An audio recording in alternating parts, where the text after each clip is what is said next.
Buenas noches y bienvenidos a la nave del misterio. Verán, a lo largo de estas 2 décadas de investigación, de encuestas, de reporterismo, de periodismo del misterio, he escuchado a muchísima gente absolutamente creíble contarme cosas increíbles, inconcebibles, en los mundos de lo irracional. Algunas de esas historias, incidentes, casos, se me han quedado prendados de una forma muy especial. Me he preguntado muchas veces por qué hay imágenes, documentos, relatos que tienen esa fuerza psíquica, ese contenido poderoso para quedarse, de alguna forma, siempre en nuestro subconsciente. Es fácil recordarlas. Nos pegaron muy fuerte dentro. Esta noche, yo creo que va a haber por lo menos 4 de estos casos que van a formar parte de su propio inconsciente colectivo, porque tienen mucho poder, porque tienen mucha verdad, yo creo. Verán, hemos llamado a esta primera parte del programa Los otros bebés. Recordarán, hace apenas un par de semanas, la historia de ese matrimonio de la provincia de Madrid, casa nueva, absolutamente normal, pero que de repente a través del Vigilabebés empiezan a observar un mundo que parece el otro lado. ¿Qué tal? ¿A qué ayudo? Mira, levanta estos vasos para... Una sombra de una mujer primero, que se agacha y observa a su bebé, y después otro niño desconocido. Lanzamos la información y lo hicieron con tal verdad, con tal autenticidad, con tal naturalidad, que de inmediato ustedes entendieron el mensaje. Y durante estos días hemos ido recibiendo decenas, cientos casi de mensajes con casos. Pero verán, yo no puedo olvidar cómo en el 2004, estando en la radio, todavía no estaba Cuarto Milenio, recibí uno de estos incidentes en la voz de un testigo que me impresionó y que esta noche, antes de venir aquí, he estado recordando perfectamente. Era una llamada desde Valencia, era muy breve, muy sencilla. De pronto, un sobresalto. De pronto, un padre de familia que se despierta. De pronto, la mirada a un ángulo de la habitación donde está la cuna de su hijo, que duerme plácidamente. Pero agarrado a los barrotes de la cuna hay un niño rubio, con los ojos muy abiertos, que observa con una extraña expresión al niño.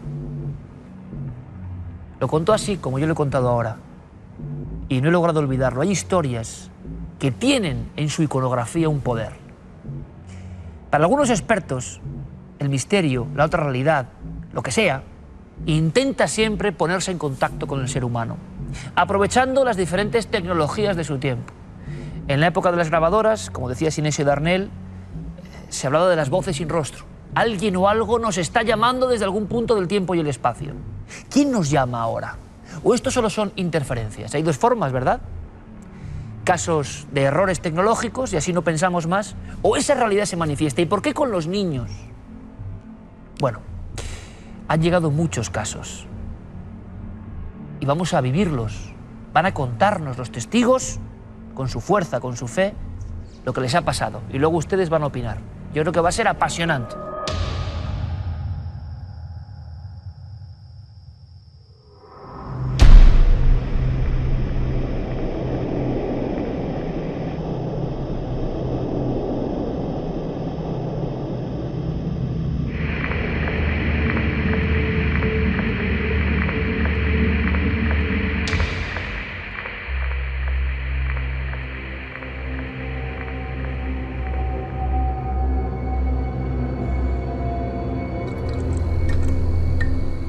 Pues hemos convocado una mesa, yo creo que interesantísima, y espero además que a partir de esta noche recibamos un aluvión de nuevos casos.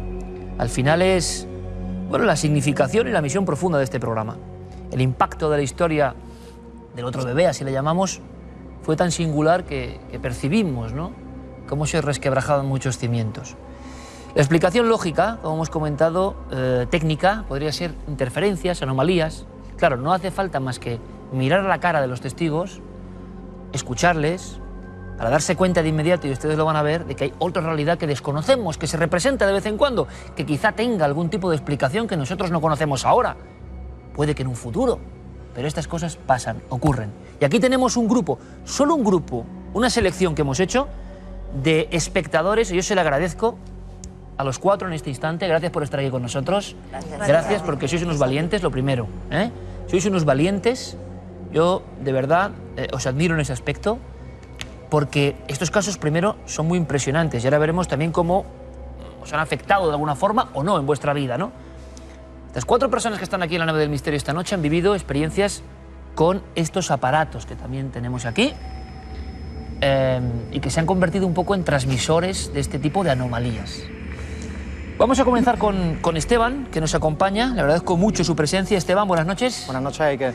Vamos a ver, Esteban, ¿cómo podemos resumir, contar a tu forma? Porque además tiene una implicación luego la historia, que a mí me ha puesto los pelos de punta, ¿no? Cuando leímos tu mensaje, yo me quedé, y espero que le ocurra a la audiencia, muy impresionado.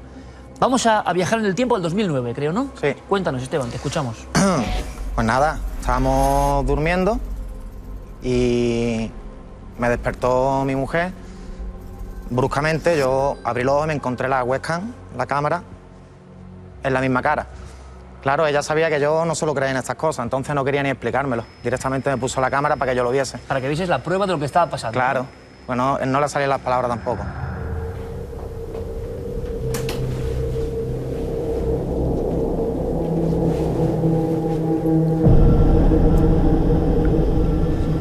Y claro, al ver lo que vi, lo primero que hice fue quedarme mudo y a los 10 segundos así reaccioné.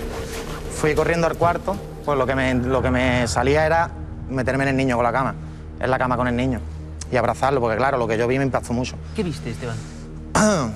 Pues veía a mi hijo y él estaba pegadito a un lado, digamos, y justo en el hueco de la cama, que era pequeñita, otro niño.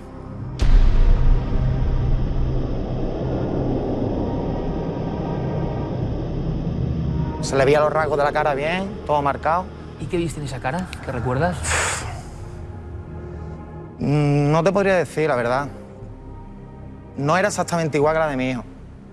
Podía decir a lo mejor que era un poco así como fúnebre, como más oscura, los rasgos como más marcados. Pero vamos, sabíamos los dos que era un niño. ¿Y miraba a tu hijo? No, pues mi hijo estaba mirándolo, Ajá. digamos. Mi hijo estaba recostado y el otro bebé, digamos, estaba mirando como para arriba.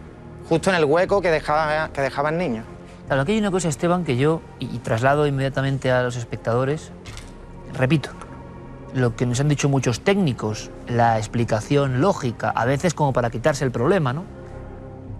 Es bueno, hay interferencias. Claro, ¿qué clase de interferencias saca tu propia casa, tu propio hijo? Porque si es una interferencia, imagino que viene de otro hogar, ¿no? Donde la distribución, los muebles, por supuesto el niño es otro. Y aquí es como un intruso que de repente se ha colado. Imagino, como les ha ocurrido a nuestras amigas que ahora nos contarán, piensas en un intruso físico en algún momento. O ya te das cuenta que eso es muy raro.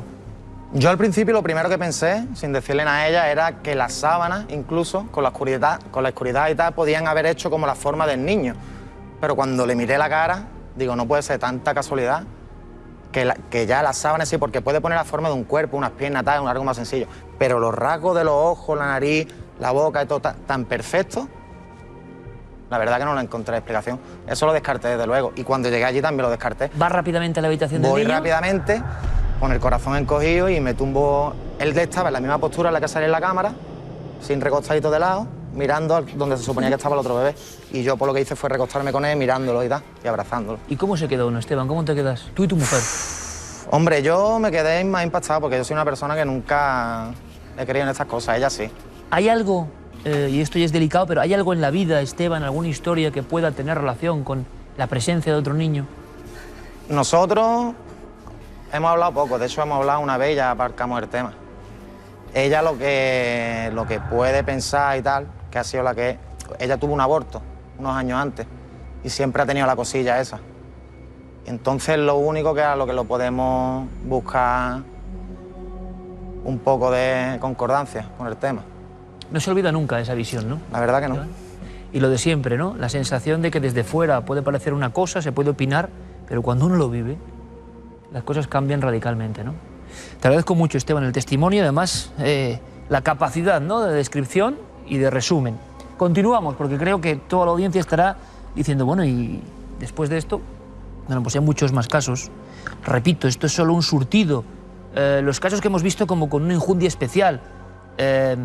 Pero, por supuesto, agradecemos a las decenas y decenas de personas de toda España y de diferentes países del mundo que nos han escrito con cosas muy parecidas a la que ha contado Esteban.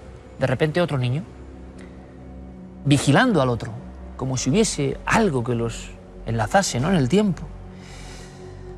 Raquel es nuestra siguiente invitada. Raquel, buenas noches. Hola, buenas noches, Quique. Otra experiencia, yo no sé si en tu caso, Raquel, llega a ser hasta... no sé si hasta traumática en el sentido de que es impresionante también, ¿no? Es como mujer... y esto es distinto porque las madres y saben muy bien qué ocurre y qué deja de ocurrir, ¿no? ¿Quién es su hijo? Si está en peligro. Cuéntanos tu historia. Pues bien, yo por aquel entonces vivía en casa de mi madre. El niño tendría 7 u 8 meses y entonces ya dormía en su habitación solito, por eso le pusimos la cámara. Y bueno, pues yo me encontraba durmiendo, era fin de semana, y de repente me despierto y lo primero que hago pues es mirar a la mesilla, mirar la cámara. Al principio, como iba un poco así medio durmiendo, miro, veo al niño, pero de repente me fijé bien y digo, este no es mi hijo.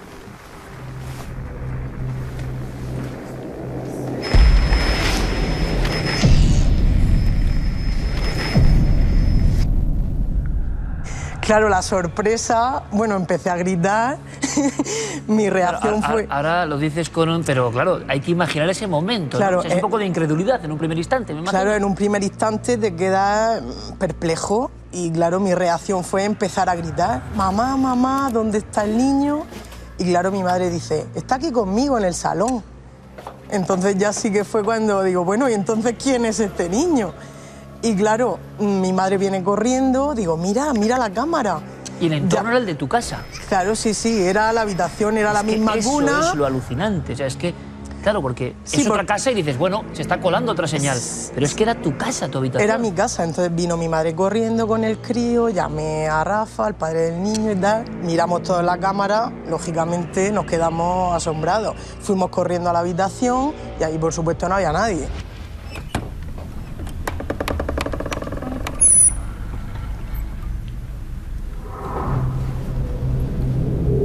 La cuna estaba vacía, el crío lo tenía mi madre. Y claro, pues nos quedamos, pues fíjate. Y más sorprendente todavía fue cuando me di cuenta que es que la cámara estaba desconectada de la corriente. O sea, se ve que mi madre al coger al niño la desconectó ya, dice, ¿ya para qué? Y claro, entonces, ¿qué estaba emitiendo? Al principio eso, siempre piensas, bueno, voy a buscarle la explicación no lógica, razonable. Eso siempre piensas, pues ha sido una interferencia o tal. Pero claro, cuando ves que es la habitación, que es la misma cuna, que es todo, que está la cámara en la misma posición, captando la imagen, yo qué sé, todo, dices, ¿esto ¿Y cómo qué es? el niño hacía algo? Sí, el niño en este caso estaba, o sea, me refiero, estaba viendo como otros que han comentado que el niño parecía muerto o tal, no. En este caso el niño se veía vivo, en movimiento, con los ojos abiertos, o sea, la cara se le veía muy claramente moviéndose. Por eso yo al principio, claro, lógicamente vi al crío, pero luego ya... ¿Y qué te inspira? Porque esto ya entramos y luego hablaremos un poco en la sensación e intuición, ¿no? Como ha hecho Esteban, decir, bueno, ¿esto qué sentido puede tener? ¿De qué te inspira esa visión en ese momento, no? Porque yo no sé si es miedo, porque es un niño pequeño también, ¿no? Es un contraste muy fuerte. Es que al principio eso te causa un poco de miedo a lo desconocido, porque dices, ¿esto qué es? ¿Esto por qué me pasa a mí? ¿No? ¿Qué explicación tiene? Pero es que yo no se la he encontrado hasta ahora. Yo no he tenido en mi familia ninguna historia relacionada con ningún bebé, ni nada que pueda tener darle una explicación a esto. ¿Hay algún momento en que ocurre algo parecido en el sentido de que el niño parece querer o comunicarse o mirar fijamente hacia el otro? Sí que se le veían los ojos como que querían decir algo, o sea, esos ojos tenían una fuerza, de eso sí. ¿No los olvidas? No. Porque claro, una cosa es esas presencias, como el caso de Esteban, que están ahí casi como queriendo ocultarse, ¿no? Forman parte del marco de la propia visión, pero no son protagonistas, ¿no? Y sin embargo, en tu caso, ese otro niño, ese otro bebé, está como queriendo decir algo. Claro, no puede balbucear, o sea, tú le veías el movimiento de los labios. Llegaba a haber movimiento de labios. O sea, como balbucear como un bebé, pero sí que los ojos tenían mucha fuerza, eran muy negros, muy profundos, con mucha fuerza.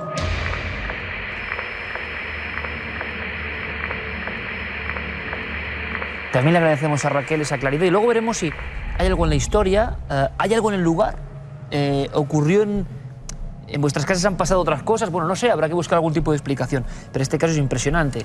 El niño parece que quiere decir algo, parece que observa a los que están al otro lado, me parece, no sé, maravilloso por un lado y sobrecogedor por otro.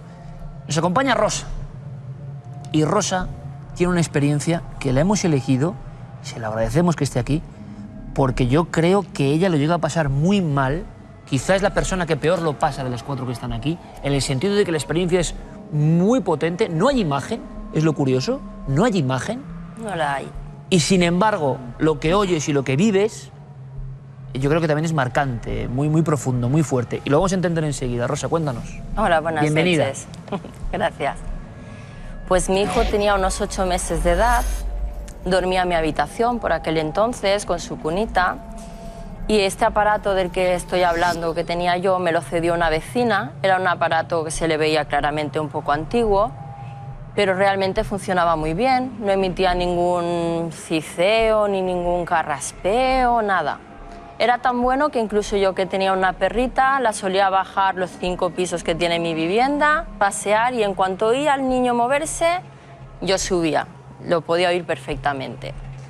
Pues bien, una noche como cualquier otra, eran sobre las 9:30 de la noche, mi hijo hacía rato ya que dormía, era un niño muy tranquilo, que se dormía tranquilamente él solito en su cuna.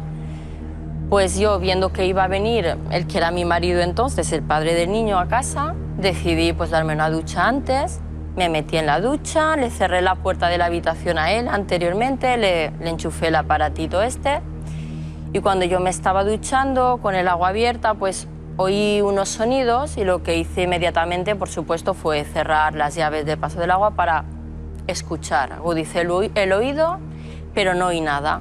Pues bueno, pues seguí duchándome, volví a abrir, me duché y ya a punto de salir volví a escuchar este sonido.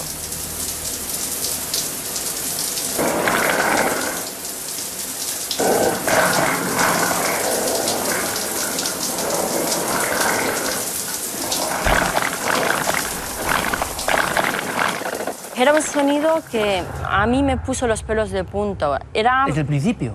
Sí, era un sonido así como... Es que no sé explicarlo, como un gorgoteo de una garganta, como un... algo así extraño. Pero no era un sonido de muebles ni de objetos.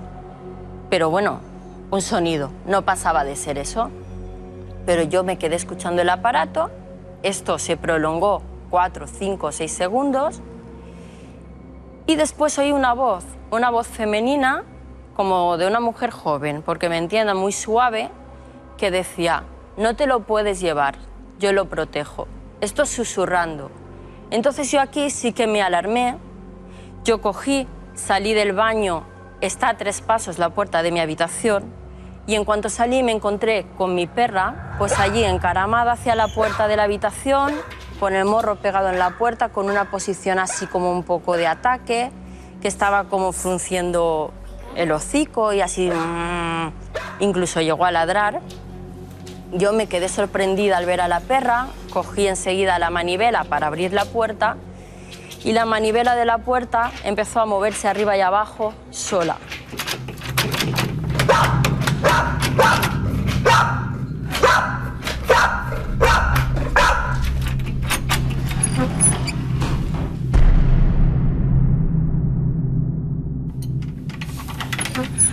Y empecé a escuchar, proveniente desde dentro de la habitación, las puertas del armario corredero que tengo allí, que se abrían y se cerraban.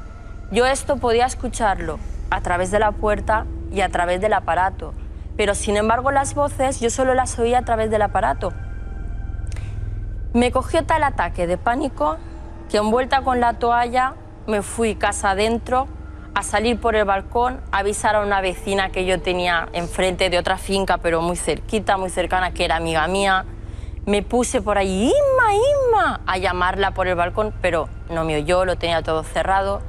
Yo muy nerviosa, sin saber nada qué hacer, pensé en Sonia, que es la persona que me cedió este transmisor, que tiene la puerta colindante a la mía, pero para salir a buscarla tenía que pasar por delante de la habitación. Y tal era mi pánico que no conseguí hacerlo. No te atreviste, ¿eh? O sea, No. estamos imaginando una madre, o sea, ¿a qué nivel tenía que ser ese miedo para atenazarte ahí, no? Sí, sí, es que yo creo que el miedo me vino cuando yo oí, no te lo puedes llevar, que yo lo protejo. Yo pensé que se iban a llevar a mi hijo, que le iban a hacer algo y me arrepentí mucho tiempo, pero pudo más el miedo que mi valor como madre para rescatar a mi hijo.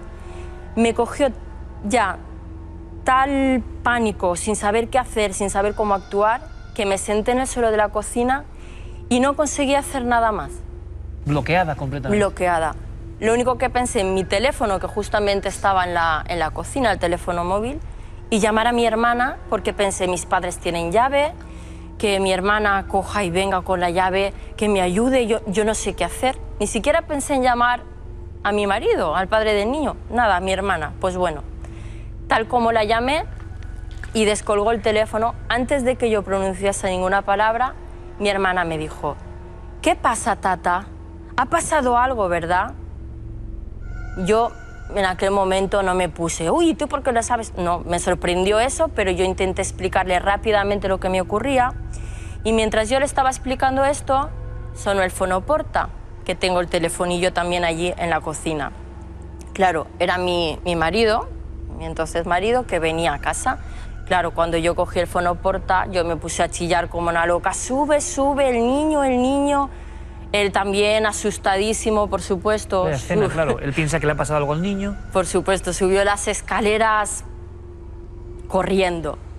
Lo extraño de todo fue que en cuanto él abrió la puerta de casa, los sonidos cesaron. Las puertas, incluso la perra se vino con nosotros a la cocina. Cesó todo. Él pasó, me dijo, ¿pero qué te pasa? Me vio en el estado en que yo estaba, desnuda allí, acurrucada, medio histérica. Y yo, que entres a la habitación, que entres a la habitación. ¿Pero qué pasa? El niño, ¿pero qué le pasa al niño? Yo no atinaba a explicarle nada. Él abrió la puerta de la habitación, entró, salió y me dijo, está durmiendo. Pero yo pensaba, sinceramente, que mi hijo estaba muerto. ¿Te vino por solamente, algún motivo, ¿no? sí. Por algo, por la... Yo pensé que se lo habían llevado y se lo habían llevado era que lo encontraría muertecito. Y yo, muy asustada y presa de pánico, empecé a chillarle que lo despertase, que por favor. Y él me decía, pero si está durmiendo, ¿pero qué ocurre? ¡Que lo despiertes, que me lo saques! Bueno, finalmente él pasó a la habitación, cogió al niño en brazos, lo sacó. Yo me cogí al niño, me metí en el comedor y, como podréis entender, yo no volví a entrar a la habitación. Le pedí que sacase la cuna, esa noche dormí en el comedor. Y todo lo que tenía a mano, un escarpulario que me regalaron, su vela del bautizo, unas hojitas de olivo que me trajo una mujer que había hecho un viaje allá a Jerusalén, del Monte de los Olivos, todo lo puse encima de la cuna. Mi hijo se volvió a dormir, pero yo pasé una noche terrible. Y el aparato acabó estrellado en el suelo y hasta hoy puedo decir también que nunca más volví a cerrarle la puerta de la habitación, nunca, hasta ya más mayor. Siempre, si lo dejaba sin aparato, con la puerta abierta. ¿Y nunca ha pasado nada más? Rosa, ese Referente a ese nivel, no. Pues ahora casi respiramos un poco, ¿no? Porque desde luego la crónica de Rosa es como para... Cada caso es un mundo, ¿verdad? Cada caso es un mundo, cada persona lo asimila de una forma. Y en esta historia que nos acaba de contar Rosa, muy personal, no está la fuerza de la imagen y, sin embargo, precisamente la fuerza es que no hay imagen. Lo hemos visto perfectamente en cómo lo has contado. Esa voz, una simple voz, y luego esos fenómenos, ¿no? Queda un caso. Soraya está aquí con nosotros y se lo agradecemos. Soraya, buenas noches. Hola, buenas noches, Iker. Y también tienes que aportarnos tu propia historia, que aquí lo alucinante, y yo creo que es un formato que tenemos que seguir ampliando. Primero, os agradezco a los cuatro, y ahora escucharemos a Soraya, la forma de contar, que no es fácil, ¿eh? La forma, la naturalidad, que estoy seguro que todo el mundo está agradeciendo. ¿Cuánta gente ahora mismo, con los tres que ya hemos escuchado, se está sintiendo identificado? Estoy seguro. Y por fortuna muchos están diciendo, oye, es que no estoy loco, es que esto nos ha pasado también, ¿no? ¿Cuántas familias, en cuántos salones se está hablando ahora mismo de esto? Os lo agradezco mucho. Soraya, ¿cuál es tu historia? Pues mi historia viene a ser muy parecida a la que contaron hace 2 semanas, si no me equivoco, la otra pareja. Muy similar, no en el sentido de que había amigos y lo veían, pero sí que estábamos, por ejemplo, yo y mi pareja de entonces en el salón. Además es que es lo que decía Raquel, que te da un miedo en esos momentos porque es a lo desconocido. Porque yo me acuerdo, estábamos viendo la tele y teníamos aquí el aparato receptor, la cámara. Yo fui a mirar, esto que la miras y te giras a la tele. Y me digo, y la vuelvo a mirar, digo, pues está boca arriba. Y Lucía, mi hija, siempre duerme boca abajo del lado. Y le digo a mi pareja de entonces, oye, la niña está del lado. Vale, pues voy a la habitación, la veo del lado y digo, pues bueno, se habrá puesto de lado. Vuelvo otra vez al salón y veo que está boca arriba. Claro, tú no te imaginas en esos momentos, Iker, que es otro bebé. Vale. Claro. Y eso que notas de algo raro, ¿eh? Pero bueno, sí, el instinto materno, que es otro misterio lo nota, inmenso, de verdad, ¿eh? Ha saltado el sentido materno que ellas tienen, que algo no va del todo bien, ¿no? Yo lo sabía. Sin embargo, como siempre quieres intentar ir a lo razonable, a las cosas normales, pues bueno, pues no, piensas que es tu hija y dices, pero qué raro. Entonces vuelvo a la cámara y la cámara el bebé sigue boca arriba. Digo, pero bueno, es imposible que, vale que mi pasillo es largo, pero es imposible que en lo que yo voy, la niña que no se mueve casi, es tan pequeña, me esté bromeando así. Cada vez que yo voy se pone boca arriba, luego se pone de lado. Entonces ya le dije, por favor, ves tú. Entonces me fijé, dije, si además mi hija llevaba sus chupetes grandes, que les encanta, y digo, este bebé no tiene chupete, mi hija no duerme sin chupete.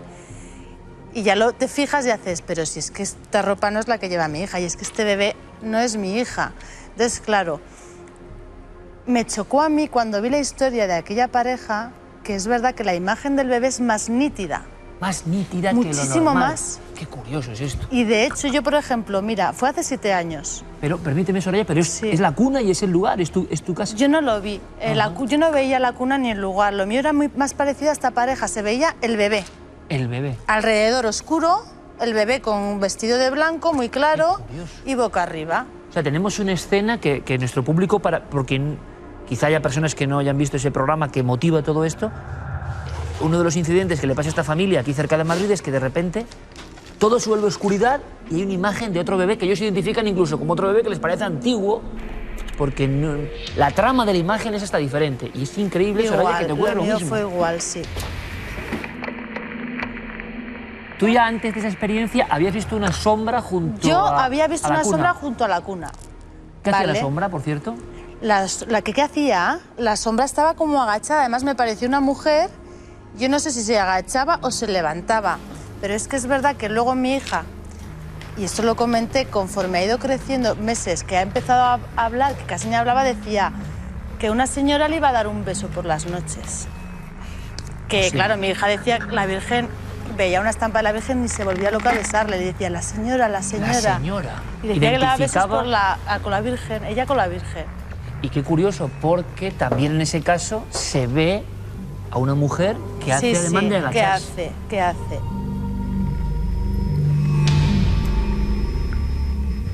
O sea, primero ocurre eso y después aparece esa imagen de un niño que no es el tuyo. Que no es el mío y se ve más nítido que mi hija. ¿Y hace algo el niño en esa imagen? No, estaba inmóvil. Seco, dormía, pero con una tranquilidad, estaba boca arriba. Yo no puedo decir si parecía muerto o no, porque claro, en esos momentos no quieres pensar nada raro. Tú ves otro niño y ves que está boca arriba, ni se movió, ni se cantó. ¿Qué hacéis en ese momento? Pues bueno, pues piensas, ¿qué es esto? Yo primero, claro, el susto te lo intentas tranquilizar porque al principio te da miedo. Luego dices, bueno, pues esto es que coja alguna interferencia, alguna de otro bebé. Sinceramente, en mi casa tampoco había ningún bebé, pero es que tampoco lo quieres pensar así. Lo dejas pasar, dice, va, esto es otro bebé. Buscamos a ver si sintonizábamos a nuestra hija y nada, no había forma. Y la imagen quedaba... bloqueada con esa imagen. De hecho, yo tengo muy grabada la imagen del otro bebé y no tengo grabadas en mi mente las imágenes de mi hija en esa cámara, pero la del otro bebé no se me va. No se te olvida. No. Que es verdad, y abrimos ahora un poco la conexión. Bueno, vaya 4 historias, me parece que, bueno, no sé, habrá una doble sensación, ¿no? Que es, como digo, apasionante, que nos aproximamos a un fenómeno que desconocemos, que esta tecnología es bastante moderna, dentro de lo que cabe, que ha llegado a las casas. Cuando llegaron los magnetofones, cuando llegaron las primeras videograbadoras, la otra realidad, lo que sea, se ha ido manifestando, sea lo que sea, aprovechando esas nuevas formas de conectar con nosotros. Claro, esto es lo último de lo último y conecta directamente con el sueño de nuestros niños, que algo más mágico yo creo que no puede existir. Pero Soraya ha dicho otra cosa que yo creo que es clave, y me gustaría hablar un poco con los cuatro como colofón de esto. Que no se olvida, qué interesante es eso, no se olvida, la madre no olvida esa otra mirada, esa otra expresión, como te ocurrió a ti, ¿no?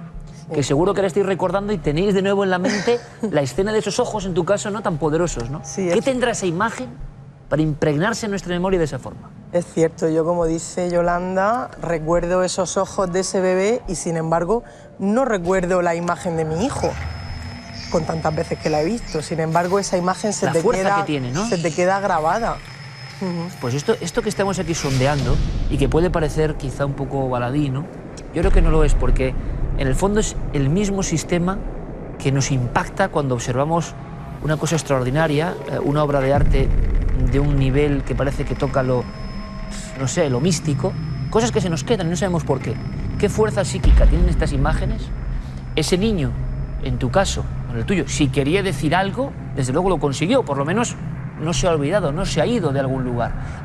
Yo creo que hay una diferencia y es curioso, ¿no? Entre cómo habéis somatizado la experiencia con bastante tranquilidad, dentro de lo que cabe, a diferencia de nuestra amiga Rosa, que yo creo que está muy bien que estés aquí, porque el miedo fue tan fuerte, y yo creo que nadie tiene que ser culpable por sentir miedo.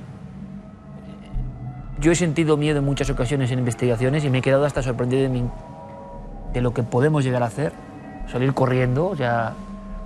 Porque imagino, como madre, que tú, claro, has tenido ese reconcome muchas veces, ¿no? De, muchísimas. Oye, este fenómeno fue tan fuerte que me he sentido como una madre no protectora y sin embargo nadie puede ponerse en tu lugar porque hay que estar delante del misterio para saberlo, ¿no? Yo me sentía culpable enormemente durante mucho tiempo porque hubiese podido más mi miedo que la protección hacia mi hijo.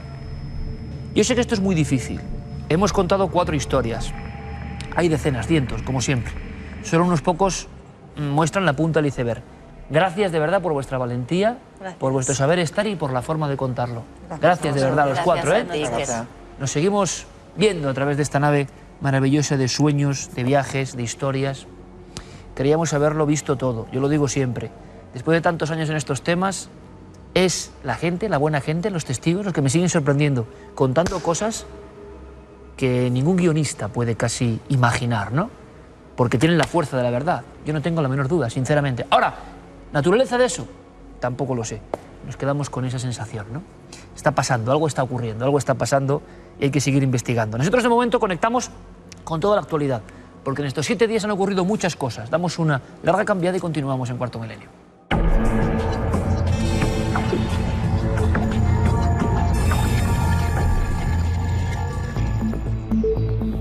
En solo unos minutos vamos a conectar, vamos a enlazar con Colombia, porque ha pasado algo horrendo, hay que decirlo, y con la famosa tabla Ouija, muy relacionado con el caso tremendo de la pasada semana, como protagonista. Pero será eso, en apenas 3 minutos. Antes, Carmen, buenas noches. Buenas noches, Iker. Toda la información, todo lo que ha pasado en estos 7 días llenos de enigmas y de noticias. Comenzamos el informativo de esta semana buceando en el cerebro de un genio, Albert Einstein. Y es que el equipo de la antropóloga evolucionista Deanne Falk ha estudiado el cerebro de Einstein, que se encuentra preservado desde su muerte en 1955, y ha llegado a la conclusión de que en la corteza cerebral del genial físico hay características distintas a las de la mayoría de los mortales, lo que podría estar relacionado con sus extraordinarias capacidades cognitivas. Los investigadores compararon el cerebro del genio con otros 85 de personas normales y vieron que aunque el tamaño y la forma asimétrica del cerebro de Einstein eran normales, el prefrontal, el sistema somatosensorial, el córtex motor primario y las cortezas parietal, temporal y occipital eran extraordinarias. Estas diferencias pueden haber proporcionado las bases neurológicas de algunas de sus habilidades matemáticas y visos espaciales, es decir, la capacidad de distinguir por medio de la vista la posición relativa de los objetos en el espacio. Y hablando de cabezas, en el Cairo, en una iglesia greco-ortodoxa, se está llevando a cabo por primera vez en la historia la exhibición de un fragmento del cráneo del apóstol San Mateo. Mateo, apóstol de Jesús y autor del primer evangelio, llegó a Egipto en el año 43 después de Cristo y es el fundador oficial de la iglesia de Alejandría. San Mateo fue asesinado en Etiopía por los no creyentes de su tiempo. Le cortaron la cabeza y su cuerpo fue arrojado a la calle. Ahora la gente puede venerar un fragmento de la mitad superior de su cráneo que llegó a Egipto hace 500 años. El resto de su cuerpo se cree que está enterrado en Italia. Vamos con imágenes del animal con más patas del mundo, el milpiés, aunque los científicos han descubierto que las hembras solo pueden llegar a tener 750 patas y los machos un máximo de 562. Estas criaturas fueron descubiertas hace años en California por Paul Marek y ahora el propio descubridor, junto con otros investigadores, han proporcionado más detalles de la compleja anatomía de este extraño animal. La proliferación de extremidades de este animal puede ser fruto de su adaptación al hábitat, permitiéndole excavar mejor o aferrarse fuertemente a las rocas del lugar. Esta especie también destaca por sus características anatómicas. Tiene pelos en el cuerpo que producen seda, un exoesqueleto translúcido y unas grandes antenas que le sirven para sondear el camino, ya que carecen de ojos. Y acabamos con un misterio que se ha resuelto. La causa de la muerte de un astrónomo del siglo XVI, Tycho Brahe. Este alquimista danés fue exhumado de su tumba en Praga hace unos meses y tras los análisis realizados se ha llegado a la conclusión de que la causa de la muerte no fue envenenamiento por mercurio, tal y como se pensaba. Para llegar a esta conclusión se han realizado análisis de su barba, huesos y dientes y los resultados confirman que las concentraciones de mercurio no fueron lo suficientemente altas para haber causado la muerte. Además se decía que poseía una nariz artificial, ya que perdió parte de la suya en un duelo en 1566. Según la tradición, la prótesis de nariz que llevaba para el resto de su vida estaba hecha de plata y oro. Ahora se sabe que esa prótesis no fue construida con materiales preciosos, sino con latón. Vamos a conectar directamente con Fernando Alexis Jiménez, él es pastor evangélico, hace una labor de psicología como psicólogo, intentando ayudar a muchos de estos muchachos que han tenido problemas con la tabla Ouija. Claro, la conmoción de este caso de Julio César Miranda, como si fuese casi un moderno samurái haciéndose esas heridas tremendas, es algo que no conocíamos, ¿no? Que pone un nuevo peldaño. Le saludamos ya directamente, conectamos con Buenaventura, Colombia. Fernando Alexis, buenas noches. Buenas noches, Iker, a usted y a toda la vasta audiencia allá en España y muchísimas gracias por la oportunidad que nos ofrecen. Gracias a ti, por supuesto. ¿Qué ha pasado? ¿Qué impacto más tremendo, ¿no?, con este caso?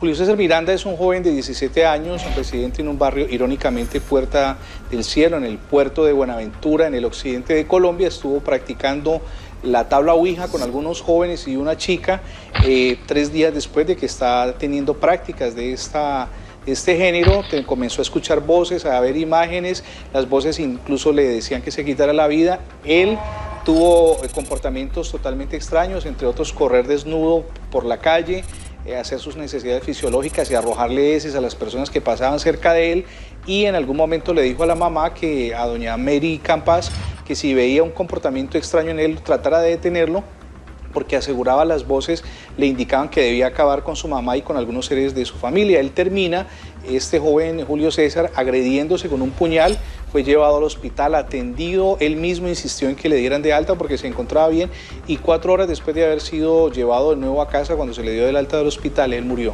Caso realmente extraño, la tabla, su influjo, la sugestión se apodera de ese muchacho, pero también hay problemas psicológicos en la compañera, que creo que llegaba a tener visiones también de una especie de sombras altísimas y extrañas. La jovencita que con él tuvo ese tipo de prácticas de ocultismo referidas a la tabla Ouija, manifestaba que veía figuras alargadas, muy delgadas y monstruosas totalmente, que no solamente robaron su paz, sino que le producían unas pesadillas que ella misma no soportaba. Fue llevada en 2 ocasiones a tratamiento psiquiátrico, internada. El diagnóstico inicial que le dieron los médicos era de esquizofrenia, no solamente por las voces, sino por las imágenes monstruosas, alargadas, de casi 2 metros, que ella decía y aseguraba que veía permanentemente. Otro clásico, ¿no? La presencia de la esquizofrenia detectada o potenciada por la tabla, porque ya estaba ahí. No es el primer caso, ¿verdad? Te estás encontrando, Félix, con muchísimos casos similares. Sí, eso es el caso pues, bastante lamentable de una persona que había tenido prácticas con la tabla Ouija y termina escuchando voces. Hay un cuadro que se repite en todos los casos, y es que no solamente ven imágenes monstruosas, sino también que escuchan voces. Termina esta persona arrojándose a un vehículo porque las voces que escuchaba le decían que tenía que acabar con su vida. Es decir, nos encontramos con algo que lleva un camino de autodestrucción permanentemente, que las órdenes que da, que los mensajes que surgen suelen ser muy negativos para las personas e imaginamos, seguro los espectadores también, que si ya hay una mentalidad débil, una mentalidad con exceso a la fantasía y a la sugestión, el cóctel es mortal. Ha pasado en Colombia y vimos la semana pasada que pasó en España, o sea que mucho cuidado con la tabla Ouija, empieza a ser un factor que hay que tener muy en cuenta, empieza a ser un detonante psíquico de primer nivel. Ahora, pocas veces, ¿verdad?, alguien que se hace directamente esa herida, ese harakiri, por orden directa de esa tabla. Algo tan inocente como una tabla, unas letras y un vaso, pero que puede acabar de la peor manera. Y los casos siguen acumulándose. Fernando, Alexis, muchísimas gracias por tu intervención. Seguiremos muy atentos a los casos de Colombia, que esto no se convierta en una epidemia de histerismo como suele ocurrir y que se quede ahí, por desgracia, con esa muerte de un joven de 17 años. Muchísimas gracias por tu participación en Cuarto Milenio. Iker, muchas gracias a usted y a toda la vasta audiencia allá en España y muchas gracias por la oportunidad que nos han brindado. Que tengan buenas noches. En fin, nos damos cuenta, ¿verdad?, que el asunto de la Ouija siempre escuchamos cosas, pero esta es la noticia, la última hora. Vámonos ahora con Mundo Insólito.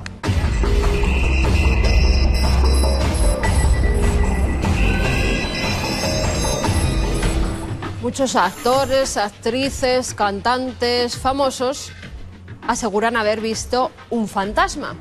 Por ejemplo, Keira Knightley, la actriz de Piratas del Caribe, que dice que estaba una noche en la habitación de su hotel, sale de la ducha y se encuentra un señor sentado en su habitación con el pelo negro y le dice, pero oiga, es que esta es mi habitación, y de repente se esfuma delante de ella. Salma Hayek, que su hija ve fantasmas, que siempre mira a un punto en concreto de la habitación y se despide como de alguien. Y la última, Eugenia Tobal, una actriz argentina. Va a un restaurante a cenar con unas amigas, deciden hacerse varias fotografías y en una de ellas aparece, fíjense, alguien detrás. Muy asustadas llaman al restaurante y uno de los camareros, al final, después de mucho insistir, les dice que sí, que hace 3 meses allí falleció un hombre. ¿Fantasma o se trata de una simple ilusión óptica? Y vamos con el cerebro. Una revista, Fronteras de la Percepción, revista científica, asegura que podemos predecir el futuro. Han hecho análisis en laboratorio con varias personas que no tienen capacidades paranormales. Personas como usted o como yo. 26 test diferentes poniéndole todo tipo de pruebas. Y siempre, antes de que saliera la imagen que podía asustar, o se erizaba el pelo de la nuca, o bien el ritmo cardíaco se alteraba 10 segundos antes, con lo cual el cerebro actúa antes. ¿Tenemos capacidades extrasensoriales todos y no las tenemos desarrolladas? Bueno, los científicos están que se suben por las paredes porque dicen que esto no es nada serio, aunque se publique en una revista científica. Y acabamos con una oferta muy curiosa. Una empresa de cupones asegura que le vende la redención al 50%. ¿Cómo? Bueno, pues un cupón que mandan a una iglesia de Asís, en Italia, y en esa iglesia van a orar, van a rezar, van a decir plegarias para que si llega el tan esperado fin del mundo maya, pues usted, si ha sido un pecador, suba directamente al cielo, que se le perdonen todos los pecados. ¿Usted qué cree? ¿Que eso puede ser o que no? Y ahora nos vamos con Iker para tratar un tema realmente serio. Va a haber un debate con posturas enfrentadas. Iker nos lo cuenta todo.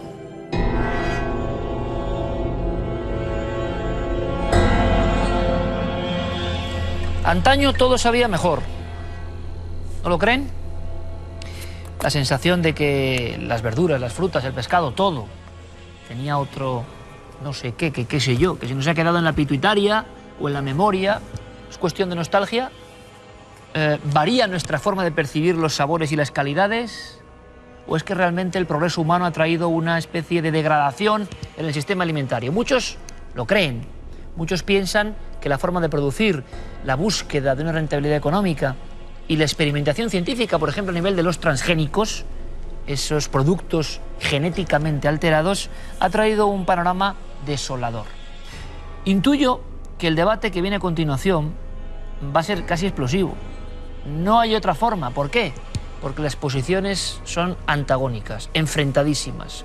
Aquí va a haber dos amigos que aseguran que hay una red oculta, que hay una conspiración en la alimentación, que somos cobayas de ciertas compañías o ciertas formas de proceder y que, bueno, dentro de unos años iremos sabiendo el mal que produce la ingesta de ciertos alimentos. Aquí van a estar dos científicos convencidos de que nunca hemos comido tan sano y de que los transgénicos y este tipo de alimentos son perfectamente viables. Es más, beneficiosos casi. Perfecto, ¿dónde está la verdad? ¿Sacaremos algo en claro? La sensación es que las posturas son irreconciliables absolutamente. Vamos a empezar con un documento, con una breve pieza de introducción con los últimos casos que desgraciadamente son bastante habituales, alarmas alimentarias. ¿Qué hay detrás? Y después, este debate. No se lo pueden perder.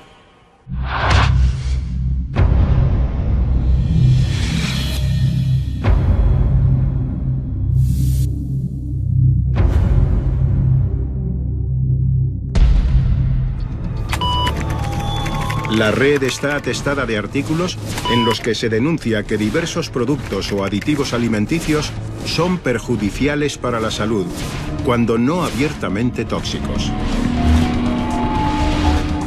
Estos son algunos de los sospechosos habituales a los que se suele hacer referencia.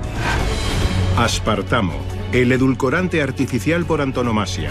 Se le ha acusado de provocar daños neurológicos, cáncer o partos prematuros.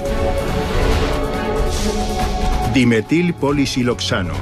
Es un producto sintético industrial utilizado en impermeabilizantes y selladores. Y sus detractores le achacan diversos efectos adversos sobre el organismo. BHA y BHT son conservantes. Se agregan a muchos alimentos comunes. Ha habido denuncias respecto a que pueden causar cambios en el cerebro, alteración de la conducta y posiblemente provocar cáncer.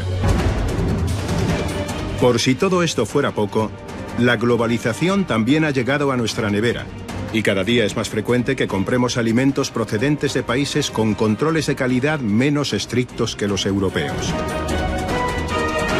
Pero si hay un tema que está en el foco de todas las miradas actualmente, ese es el de los organismos genéticamente modificados, más conocidos como transgénicos. Lo sepamos o no, todos hemos ingerido probablemente a diario este tipo de alimentos.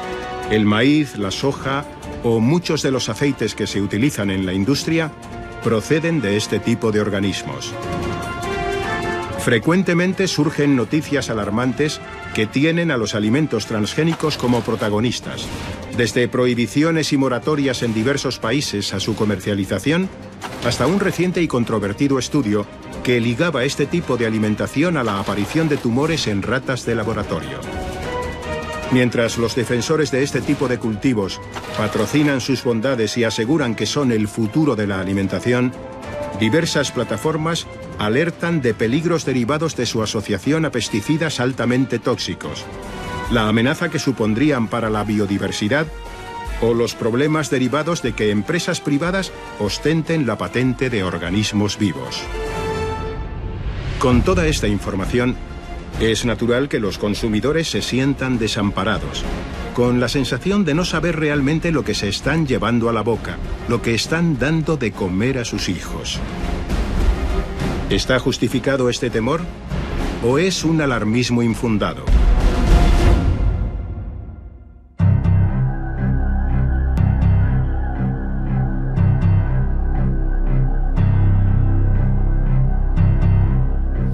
Es un tema de enorme importancia, evidentemente. Yo quiero agradecer muy especialmente a dos científicos que están en esta mesa esta noche, porque cierto es que la alarma existe, infundada o no. Eso es lo que vamos a intentar aprender. ¿Hay datos para tener temor a este mundo un poco desconocido? Mi ignorancia, desde luego, es manifiesta. Por eso quiero yo escuchar muy bien a estos cuatro amigos. A dos los conocen ya perfectamente, así que me van a permitir que presente primero a ese lado, al científico, en esta ocasión. Nos acompaña José Antonio López Guerrero, él es profesor titular de microbiología en el Departamento de Biología Molecular de la Universidad Autónoma de Madrid.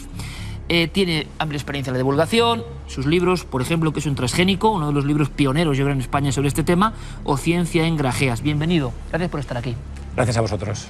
Y nos acompaña también José Miguel Mulet. Él es licenciado en Química, doctor en Bioquímica y Biología Molecular, profesor de Biotecnología en la Universidad Politécnica de Valencia.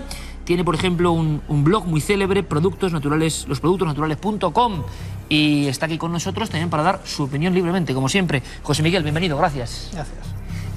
Importante, porque evidentemente a Santiago Camacho, nuestro compañero. Buenas noches, Santi. Buenas noches, Iker. Lo conocen todos de sobra. Y también a Luis Miguel Domínguez, que sé que en este tema él es especialmente... Bueno, lo es siempre, Luismi, ¿no?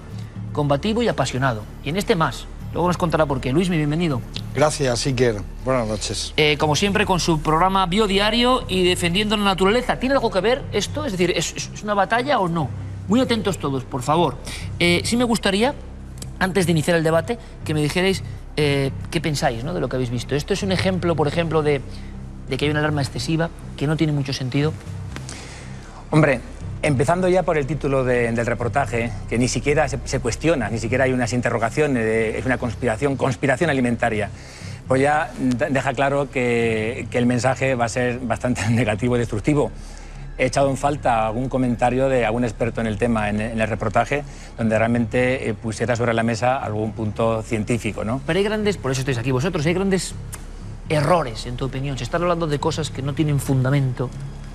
Errores. Error ninguno, porque no se da ningún dato científico. Simplemente se conspira, siempre se habla de esa conspiración, que hay entidades fuera de nuestro alcance que conspiran para hacernos la vida más desgraciada, sin tener en cuenta que en los últimos años casi hemos duplicado la longevidad, por lo menos en algunos países, en otros no. Realmente se habla del aspartamo, que es el producto que quizás más directamente conozco, y simplemente un ejemplo, para que fuera tóxico el aspartamo, habría que recordar las palabras de Paracelso, que decía que todo es tóxico dependiendo de la dosis que se tome. El agua es tóxica. 2 litros de agua directamente destilada mataría a una persona. Bueno, pues el aspartamo, tendrías que tomarte 4 kilos de aspartamo diariamente durante muchos años para quizás, y si tu metabolismo es similar al de la rata donde lo han estudiado, en ese caso podrías tener o no algún efecto. O sea que realmente, digamos que de la ciencia exagerada o del reportaje exagerado a la realidad científica hay una frontera que quizás este reportaje la ha sobrepasado. Pues José Miguel, te lo agradezco de verdad. Por eso estáis aquí, evidentemente, para poner puntos sobre las sillas. Es vuestra opinión, y además que lo hagáis con sencillez y que la gente pueda entender, porque muchas veces la terminología científica se hace difícil. Si hay que contarlo con sencillez, yo creo que es un primer paso muy importante y con ejemplos tan claros. José Miguel, ¿tu opinión? Hombre, asustar es muy rentable periodísticamente. Si lo miras un poco en perspectiva, ¿os acordáis de lo de las vacas locas? Aquellos 3 meses que estuvimos sin comer ternera. ¿Os acordáis de la gripe aviar? Que abrían los telediarios con "se ha muerto un pato en Turquía", y eso era noticia de telediario. ¿Cuáles son los datos? Los datos dicen que en el año 1900 se vivía 38 años, ahora vivimos 85 años. Los datos dicen que nunca ha sido tan seguro comer como es ahora. La nevera ha salvado más vidas que la penicilina. Y esto es un hecho, porque la gente hace 50 años se moría de tifus, se moría de cólera, se moría de disentería. Ahora, los problemas derivados de la alimentación o de mala calidad del agua solamente son propios de países en desarrollo. Y poco a poco van desapareciendo, porque también ahora come mucha más gente que comía hace 50 años. Entonces, la comida hoy es segura. Es decir, tenemos una seguridad.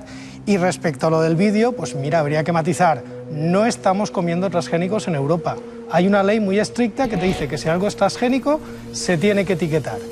Ahora, ser antitransgénico es muy arriesgado, porque fuera de la alimentación estamos utilizando transgénicos para todo. Los billetes de euro están hechos con algodón transgénico.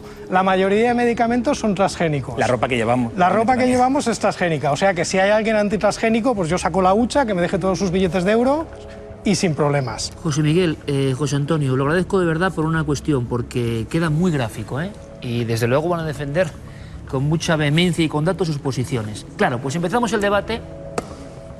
Luis Miguel Domínguez, ¿qué tienes que decir a todos estos argumentos y que puede ser ya el punto de partida para una sensación que es real, ¿eh? Yo lo he detectado como periodista, repito, es decir, hay un temor, porque claro, como no conocemos, en general, ¿verdad? Les pasa también, ¿no? Uno tiene la sensación de que el progreso a veces trae cosas desconocidas y que por cierta rentabilidad Claro. No importa dañar al ser humano. Es la idea que existe. Luego veremos qué opinan los dos bandos. Este debate, como una noche flamenca, toca muchos palos. Decía Azorín, el paisaje somos nosotros. ¿Nosotros quién? ¿Las 4 multinacionales que manejan este cotarro? Por otra parte, no sé si mis amigos de esta noche, mis compañeros de debate, Santi sí sé por dónde va, pero no sé exactamente qué es lo que defendéis. Os voy a tutear, permitidme, porque seguramente sabéis un montón de cosas, sin duda alguna. Vuestros currículum avalan vuestros conocimientos sobre microbiología y otras cuestiones, pero no sabéis que habéis desayunado hoy. Ninguno de los dos. No sabéis, no podéis decirme con exactitud qué es lo que hoy os habéis llevado a la boca. Porque, por desgracia, vosotros y nosotros estamos en manos de alguien que oculta información. Y para mí eso es lo importante. El debate de los transgénicos no es un debate científico, es un debate político, ético, oportuno en este momento, no oportunista, oportuno. Es el tiempo de experimentar una vez más, y ya lo he dicho en este programa en otras ocasiones, con las cosas de comer. Sinceramente creo que con las cosas de comer no se juega. Así que yo voy a tirar por muchos caminos que van a vincular, curiosamente, las grandes de la farmacopea, a las grandes compañías de la farmacia, con el mundo de los pesticidas y con el mundo de los transgénicos. Es decir, que Luis Mi Domínguez tiene muy claro que sí que existe ese poder, entre comillas, en la sombra, que al final deteriora, ¿no?, de alguna manera, lo que nos llega a nuestro organismo. Sí. Santi, ¿qué piensa? Para poner todas las piezas sobre este tema apasionante, sin duda alguna. A mí siempre me ha llamado mucho la atención lo maniqueo que puede llegar a ser este debate. Siempre hay dos posturas muy encontradas de que, por ejemplo, la biotecnología es maravillosa o la biotecnología es el demonio. No, la biotecnología es un conjunto de técnicas. Y puede ser maravillosa o puede ser utilizada muy mal. Es como decir, yo que sé, que la ingeniería aeroespacial es buena o mala. No, oiga, ¿cómo va a ser malo algo que nos ha llevado a la Luna? Pero ¿cómo va a ser bueno algo que ha generado los misiles balísticos intercontinentales? Pues esto estamos lo mismo. Yo no dudo en absoluto ni de la ética, ni de la profesionalidad, ni de las intenciones de los científicos que están ahora mismo metidos en asuntos de biotecnología. Pero como decía Luismi, es que no estamos hablando de un asunto 100% de ciencia. Estamos hablando de un asunto que tiene mucho de economía, mucho de política, claro, y que afecta casi en algunos países y en algunos entornos hasta elementos culturales. Claro. Yo pongo por cualquier científico que esté ahora mismo en su laboratorio diseñando cosas maravillosas como frutas que van a llevar vacunas en su interior o frutas que van a ser medicinales, o cantidad de avances de biotecnología. Santi, es que un melón es medicinal. Sí, pero un melón de Villaconejos es la mejor de las vacunas que tú te puedas imaginar, el mejor de los remedios, ¿no? Te quiero decir, pero por ejemplo, ¿quién puede estar en contra, yo qué sé, de que se modifique genéticamente a determinado mosquito, que sé que a ti te puede repugnar, pero que esparce determinadas enfermedades endémicamente y salvar millones de vidas con eso? No. Pero igual que pongo la mano en el fuego por esos científicos, yo dudo que vosotros la pusierais por una empresa que básicamente se deben no a ti, ni a mí, ni a la humanidad, se deben a sus accionistas y a ganar dinero al menor coste posible, como cualquier otra empresa, lo cual es bastante legítimo. Pues entonces la cosa cambia muchísimo. Y esa es la cuestión. Resumiendo, hay una serie de empresas que manejan esta historia, quizá lo de los transgénicos es lo que gente le impresiona más. Podemos empezar por ahí, si son buenos, son malos en el ámbito de la alimentación, y ellos creen desde luego que hay una mano oculta, ¿no?, de alguna manera. Empezamos el debate. Sí. La normativa para sacar un alimento transgénico al mercado son del orden de unos 10 años de investigación, del orden de 10 años de burocracia y en torno a los 5.000 millones de euros. Y esa normativa, los grupos ecologistas hacen presión para que sea todavía más dura. No, los grupos ecologistas no. La sociedad que quiere pues la sociedad que quiere más que quiere seguridad lógica, ¿no? Bueno, pues difícilmente una empresa pequeña podría sacar un producto alimentario a la calle. Ojalá, vamos, no sé, me ha dejado un poco sorprendido que si te pones malo vayas al melonar de tu pueblo. Está bien, yo si me pongo malo voy al médico y gracias a eso la longevidad... Yo digo que no hay que inventarse el melón cuando el melón ya existe. Sí, no, está muy bien. Y está tan rico, ¿no? ¿Para qué inventárselo? Sí, pero me deja bastante tranquilo que haya una organización como la EFSA, la Autorización Europea para Alimentos y Medicamentos, que haya una organización como la FDA, la Food and Drug Administration en Estados Unidos, que cuyos criterios divergen enormemente. Totalmente. No divergen. En lo fundamental, en los transgénicos, nos estamos hablando del salmón aquel famoso, que efectivamente hay un salmón, hay un producto, se analiza, y si falta algún documento para que ese salmón salga al mercado, no os preocupéis, que no va a salir. Y el maíz MON 810. El que sale...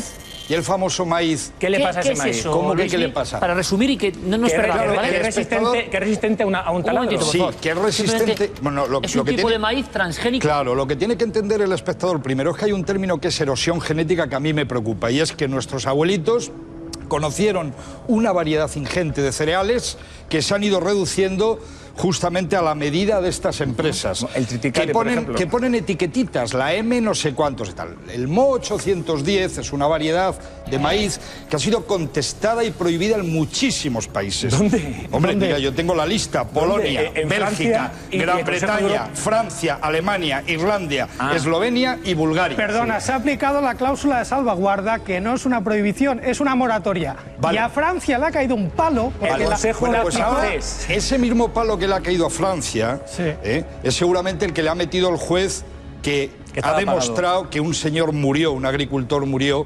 precisamente porque, claro, el personal tiene que entender, y perdonadme, que esa modificación genética lo que busca es, para entendernos, llevar un insecticida dentro. Insecticida que no solo afecta al taladro, no solo afecta al taladro, afecta a otros muchos insectos. Afecta a la cadena trófica. ¿Tú sabías que ese insecticida se utiliza en agricultura ecológica, el que lleva el MON 810? En agricultura ecológica, si es de verdad y no de pacotilla, ninguno. Cero insecticida. Cero. Cero. Si es ecológica de verdad. Si se trata de una marca no para sabes lo que es la agricultura ecológica. La agricultura ecológica es la agricultura que cumple una normativa europea. Claro. Y hay una lista de pesticidas autorizados. Dime cuánta gente se ha muerto por consumir transgénicos y cuántos han muerto por consumir agricultura ecológica. Y empezamos el debate. Es que yo no quiero entrar en el último año. No, pero yo sí que quiero entrar. Estás jugando con trampa. Porque tú estás jugando con trampa. A ver, tú me has preguntado si yo sé lo que como. ¿Tú sabes lo que comes? ¿Tú comes algo que no tenga que ver con biotecnología? La única diferencia es que yo me pregunto y tú afirmas no sé qué cantar. ¿Tú comes algo que no tenga que ver con la biotecnología? Con la intención de sumar. ¿Comes algo natural? Es mi derecho y mi obligación. Vale, dime que comes que sea natural. ¿Perdón? Luego, si puedes, lees eso que te he traído. No, mira, la agricultura ecológica no es solo la fabricación de alimentos. Seguramente tú me estás hablando de fábricas de tomates. Lo que yo entiendo por agricultura ecológica es, para empezar, el uso de un territorio, el uso de un suelo, la ocupación de un territorio que va más allá de la creación de alimentos. Pues estás equivocado. Es lo que cumple una normativa europea, nada más. Esa es la maravilla que se está cargando Monsanto y tantos otros. Sí. ¿Esto por qué es importante? ¿Insecticida biológico? Fíjate que ese insecticida está autorizado en agricultura ecológica y lleva Bacillus thuringiensis, que es exactamente la agricultura ecológica. La agricultura ecológica, para no engañar al personal y para entendernos, es aquella agricultura que evidentemente puede pasar la prueba del algodón. No. Y yo pregunto, ¿los transgénicos pueden pasar la prueba del algodón? La Unión Europea está más enfadada que yo. Un buen sector de la Unión Europea, ya sé que es una cosa muy gorda. ¿Sabes por qué, Iker? Porque las pruebas que se hacen con ratitas, pobrecita, la famosa Ratus norbergicus, ¿vale? O Ratus ratus, las que se hacen habitualmente con medicamentos y con otras cuestiones, tienen lógicamente unos protocolos de actuación, unos tiempos. En estos momentos, los datos son confidenciales. Los datos de las empresas que fabrican esta cosa asquerosa por ocultista que son los transgénicos no aportan exactamente el test que pide la ley. Santi, dime si es así. Voy a acabar pensando que lo que te gusta es la incluso se utilizan ratas con una edad que lógicamente, como bien sabe Santiago, ratas que van a testar mal. Por tanto, si está tan claro el asunto, la prueba del algodón no la van a pasar nunca. Pero la gente se muere con los transgénicos o con la agricultura ecológica. Con la agricultura ecológica vivimos y queremos vivir. La agricultura ecológica, la gente se intoxica de... La pregunta es muy sencilla. Pero estás diciendo unas tonterías. Seguramente son tonterías ecológicas. No seamos tan vehementes. La pregunta es muy sencilla, Luis Miguel. Seamos vehementes. El año pasado, la crisis del pepino, todos nuestros espectadores lo tendrán muy presente. La crisis política del pepino. Bueno, la crisis política, seguro que fue un ministro que hizo todo esto. Pero el año pasado, La crisis del pepino, que no fue del pepino, que la Alemania se empeñó en echarnos las culpas a España por cuestiones económicas, seguro. Claro. Pero al final, cuando se va a los datos científicos, a los datos, se descubre que hay una granja cerca de Hannover, por cierto, donde yo me crié. Un beso a todos mis compañeros de Hannover, donde había un brote de soja que era el que estaba contaminado con una cepa de Escherichia coli. ¿Soja cepa transgénica? Sí, un brote. No, ecológica. Ah, ecológica. No era soja, era ecológica. Como casi toda la soja del mundo, ¿verdad? Ecológica. No, y la que se contamina de coli. Contaminada con un compost, muy poco compost, que es la caca de vaca, el estiércol, que al no tratarse, la gente piensa que como es caca de vaca, es de lo más natural, que te lo puedes tomar por la mañana y así sí sabe lo que desayunas. Caca de vaca. Pues no. La caca de vaca, si no se composta y si no se inactivan las bacterias, que tienen 1 billón de bacterias por gramo de estiércol, esas bacterias tienen Escherichia coli y hasta 40 cepas ¿Sabes tóxicas. por qué ese excremento es tóxico? Pero murieron. ¿Sabes por Porque qué? es transgénico, no me digas más. Porque la O porque vaca se ha Monsanto lo ha alimentado comprado. de soja transgénica. Hombre, porque esa vaca, faltaría porque más, el 80% de nuestra Seguro. ganadería artificial y mentirosa, Seguro. dopada y subvencionada, se alimenta con transgénicos. Pues que si yo no, sepa... esa caca de vaca haría un maravilloso cocido Pues que yo puchero, sepa- como el que comía tu abuela y el mío, sin Perdona, ningún problema. las vacas Es se que hasta alimentan la de mierda pasto. es transgénica, hasta la mierda es una mierda. Perdona, las vacas se alimentan de pasto, los cerdos se alimentan de maíz. O sea que esa vaca no creo que haya comido maíz transgénico. Y las ovejas de o pocas Caleruega, vacas- Burgos, que Iker, tengo un dato de Pocas última vacas hora. has visto tú en tu vida, Hace ¿eh? 2 semanas en Caleruega, provincia de Burgos, un pueblecito maravilloso. Maravilloso. Pocholo, querido alcalde, es un tío divino. Me contaba Pocholo, a mí y a otras personas, que había muerto un rebaño entero de ovejas. Pensaban que alguien se las había envenenado, hasta que descubrieron la fermentación de esa soja que está alimentando de manera nueva rica a nuestras ovejas. ¿Y tú crees que hay Fundamental. oscurantismo?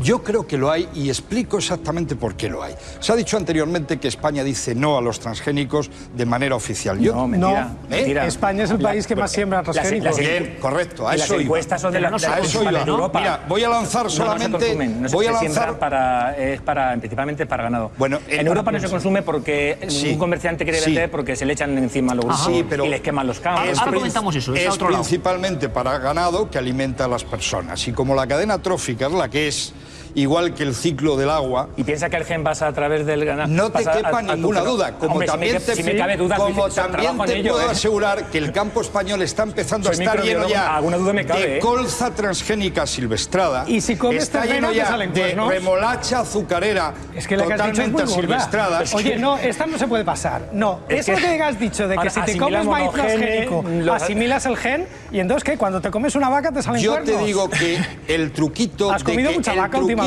Mira, Porque así de perfil... Mira, te voy a contar los pecados de la soja. ¿eh? La gente que nos ve tiene que saber que la Amazonia brasilera no se está muriendo por los garimpeiros, por los buscadores de oro. Tienen que saber que el lobby de la soja está destrozando el Mato Grosso. Mato Grosso es un estado cuyo nombre indica gran selva.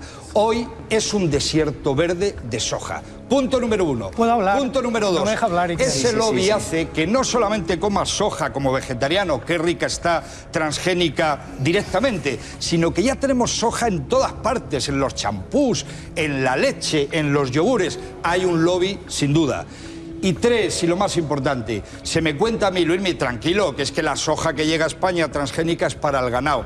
Ese ganado del que yo me como luego un jamón o un fuet o un filete. Seguro que tiene gen Bien. de resistencia al glifosato. Pues ahora quiero en tu contarle a riñón. nuestros espectadores que esta Lavado. agricultura en España supera ya las 100.000 hectáreas, que Cataluña tiene una cantidad de transgénicos sembrados importantísima y muy seria. Y Aragón. Que estoy convencido que el pueblo Y catalán, Extremadura. tan pendiente lógicamente de su futuro, de su presente y de su pasado, ni sabe de la misa a la media en este asunto. Y un listado de pueblos en Castilla donde se empiezan a ensayar ya temas transgénicos. Magat de Pisuerga, Toro, Cigales, Sí, pero lo Tordesillas, dice como una amenaza. Ventosa de la Cuesta, Porque- Villazán, Es que lo Laguna dice de como si fuera Negrillos, una amenaza. Pampliega, Palazuelos del Muro. Luis, un momento. ¿Vale? En este momento yo creo que es importante. A ver, yo quiero solamente decir una momento. cosa. José Miguel, por favor. Existe en el público, para no perdernos, repito, la sensación de un temor, de que el progreso ha modificado la alimentación. Desde un ejemplo que puede ser absolutamente inofensivo, pero los nuevos tratamientos a la verdura, a la fruta, que ya no sabe como antes, que la cadena de producción ha variado. Y dentro de eso, no sé si leyenda o no, por eso lo pregunto también, existe una sensación de que nuestra alimentación ha variado completamente y empiezan los temores. Por eso estamos hablando de esto. ¿Son infundados realmente o no? Sí, son infundados. Ya que estamos hablando de alimentación, hay que recordar que los miles de millones que componemos la población de Homo sapiens de este planeta nos alimentamos básicamente de 4 plantas. Ahí está el trigo, ahí está, como sabéis, la soja, sin duda, el arroz y el maíz, ¿vale? Lo que tiene que saber nuestro público, que no pasa nada, a lo mejor es que yo soy muy mal pensado, es que hay 4 empresitas solamente que manejan este asunto. Y cuando digo... Perdón, que acabo. Cuando digo que lo manejan, es que desde controlar su distribución, etcétera, etcétera, hasta cobrar royalties cada vez que lo cultiva alguien o se lo come alguien puede imaginar, Iker, el negocio del que estamos hablando.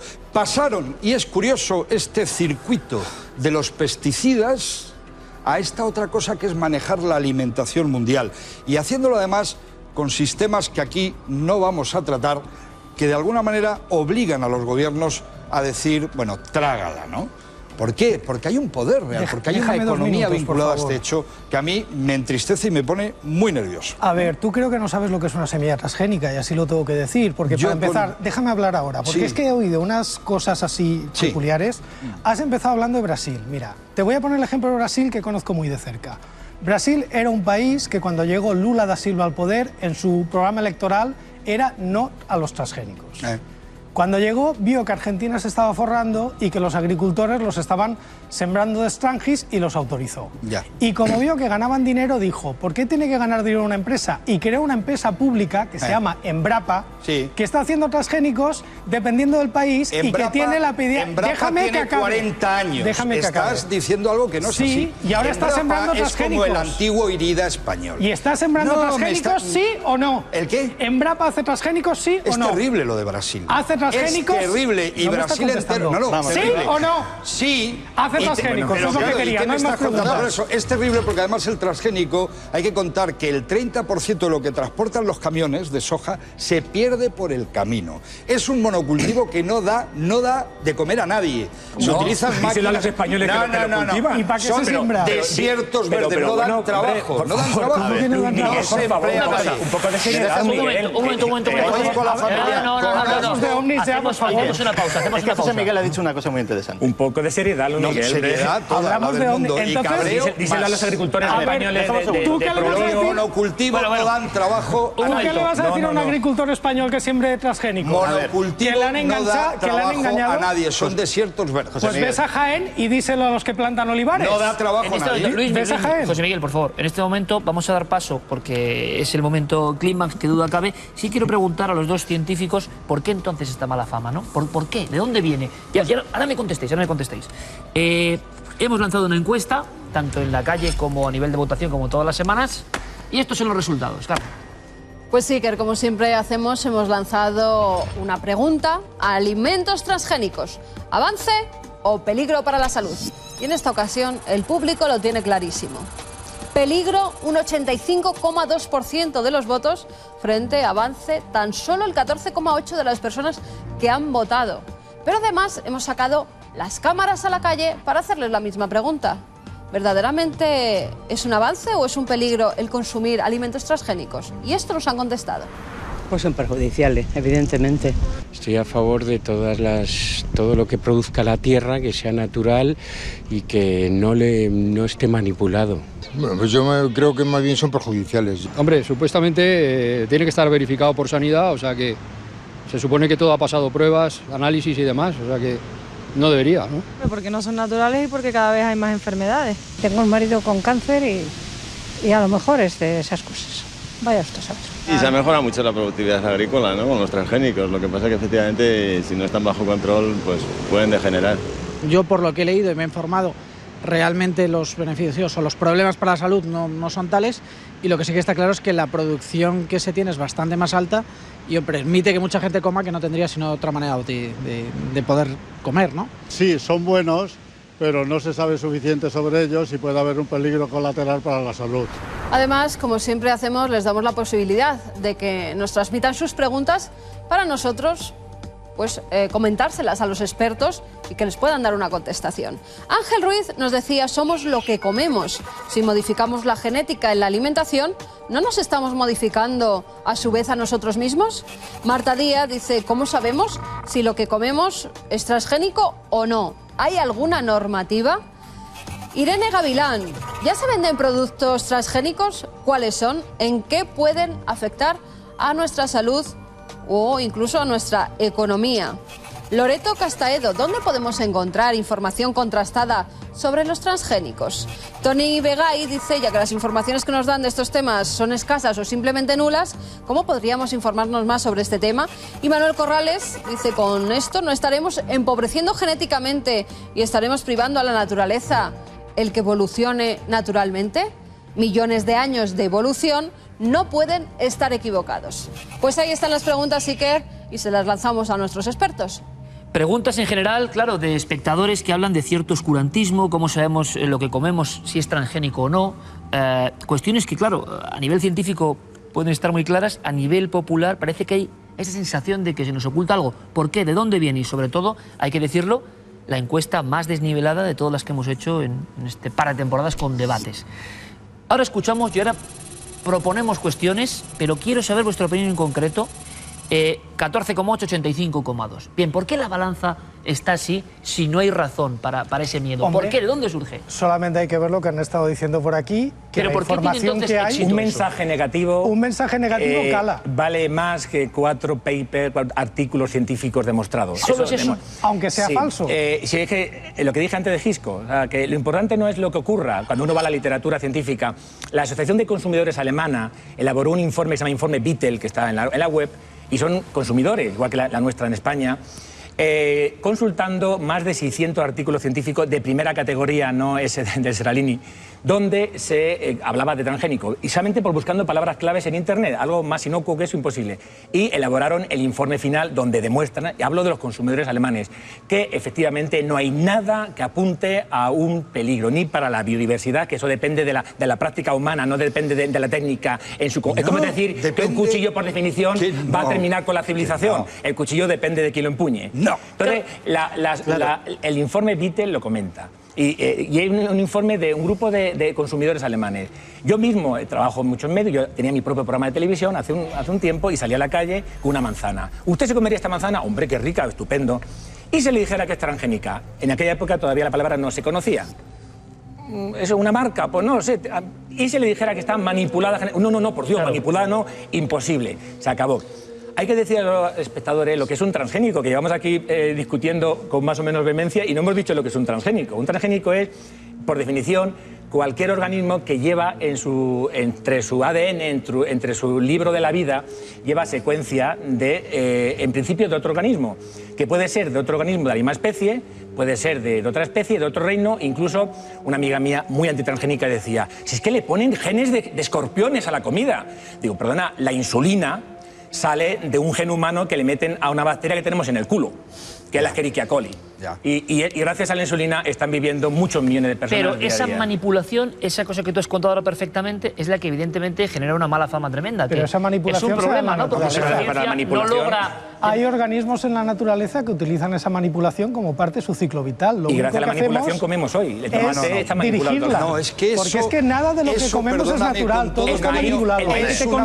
El maíz que te come lo ha generado la naturaleza. Te lo voy a desmontar. Perdona, el maíz que te comes hoy tan rico, tan ecológico, ha surgido solito. Te lo desmonto en 2 segundos. Eso de que gracias, esto de que gracias a esta juerga nueva rica de el Homo sapiens puede con todo, la biotecnología y somos capaces de, se alimenta el mundo. No es verdad.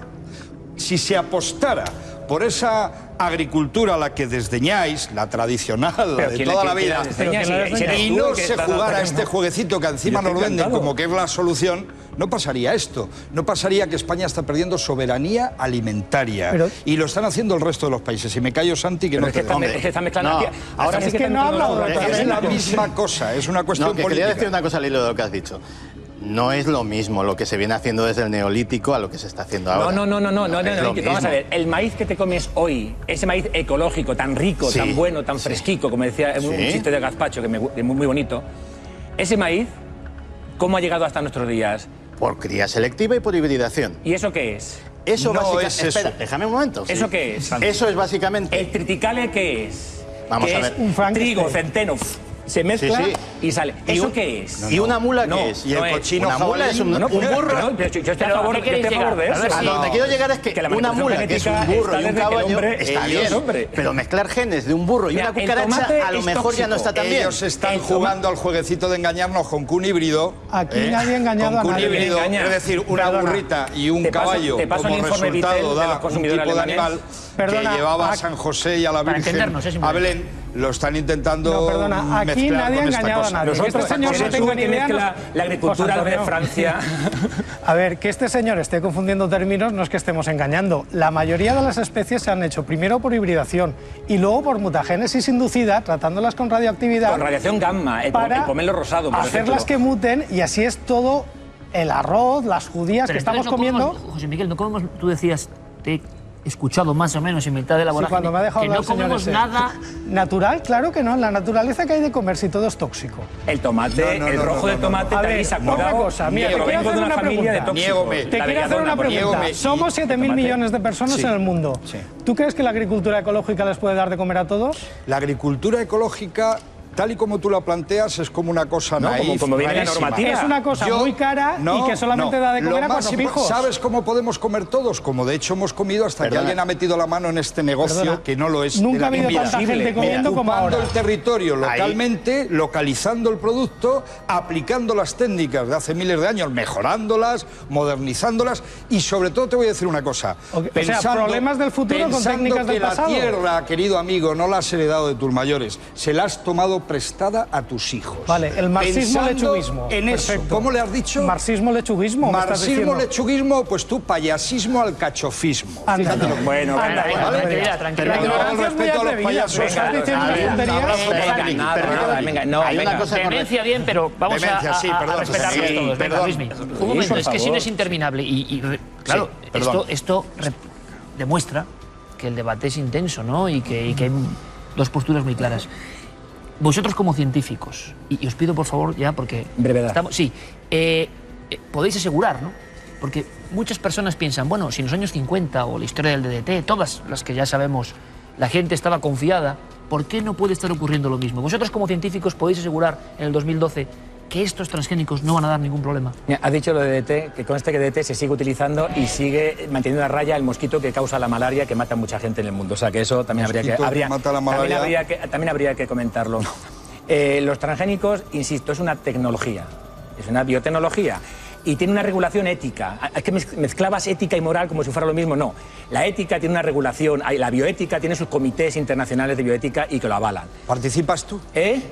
Yo tu vecino, el del Vamos a cuarto dejarlo ya, C. Luismi, vamos a dejarlo ya. Yo he Vamos a dejarlo participado ya. en un comité de A ver bioética si en mi me- centro de investigación. Perfecto, a ver si me podéis contestar para colofón, simplemente, por favor. Muy corto. Como tecnología, el potencial es indiscutible. Ahora, ni voy a poner la mano en el fuego por todos los transgénicos, como no lo pongo por todos los yogures, ni lo pongo por todos los biberones. Es decir, hay que ir caso por caso y descubrir. Y cuando salga una literatura seria, no como la del fantoche este francés, por cierto, con las ratas estas, que es hasta ilegal tener esa rata con esos tumores. Cuando salga una literatura seria, avalada por los científicos de proyectos públicos, no que nos paguen. Entonces, si sale una investigación que vaya en contra de un transgénico, de un evento particular y concreto, seré el primero que lo haga público. Te lo agradezco. Lo A ver, mismo, José Miguel. Hace 50 años la gente se moría por causas alimentarias y la esperanza de vida eran 60 años. Ahora son 80. No se puede decir que estamos comiendo peor. Al revés, ahora tenemos más seguridad alimentaria que nunca. Pero yo te he preguntado si Los- tú crees que los transgénicos A puedes ver. asegurar que no van a hacer ningún daño. Los transgénicos, cada uno se evalúa independientemente. Efectivamente. Y tienen que superar un proceso de aprobación que es el más duro en toda la historia de la humanidad. Nunca hemos comido nada tan seguro como un transgénico. De hecho, si se lo exigiéramos a cualquier otro alimento, tendríamos que vaciar los supermercados. A los melones que A comentabas partir antes, de por ahí, ejemplo. todos los transgénicos autorizados y que han pasado todos los procesos, yo pongo la mano en el fuego. Pues de verdad que me parece un debate apasionante y que nos ha mostrado cosas nuevas, ¿eh? Desde luego. Vehemente, eso sí, ¿verdad?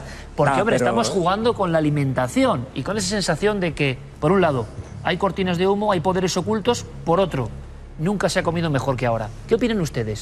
Yo quiero agradecer a los cuatro la presencia, los datos, la vehemencia y que nos hemos quedado todos, espero que en casa ocurra lo mismo, ¿no? Interesadísimos con qué ocurre, a ver si a partir de ahora cada uno, que ahora se puede, ¿no? Investiga, indaga. Sí. Gracias a los 4, de verdad. Ha sido un placer, de verdad, gracias. Muchas gracias. Nosotros continuamos, madre mía, es uno de los debates que de verdad recuerdo como más encendidos, pero bueno, es que es un tema que directamente tiene una repercusión en nuestro organismo y la vida de los nuestros, ¿no?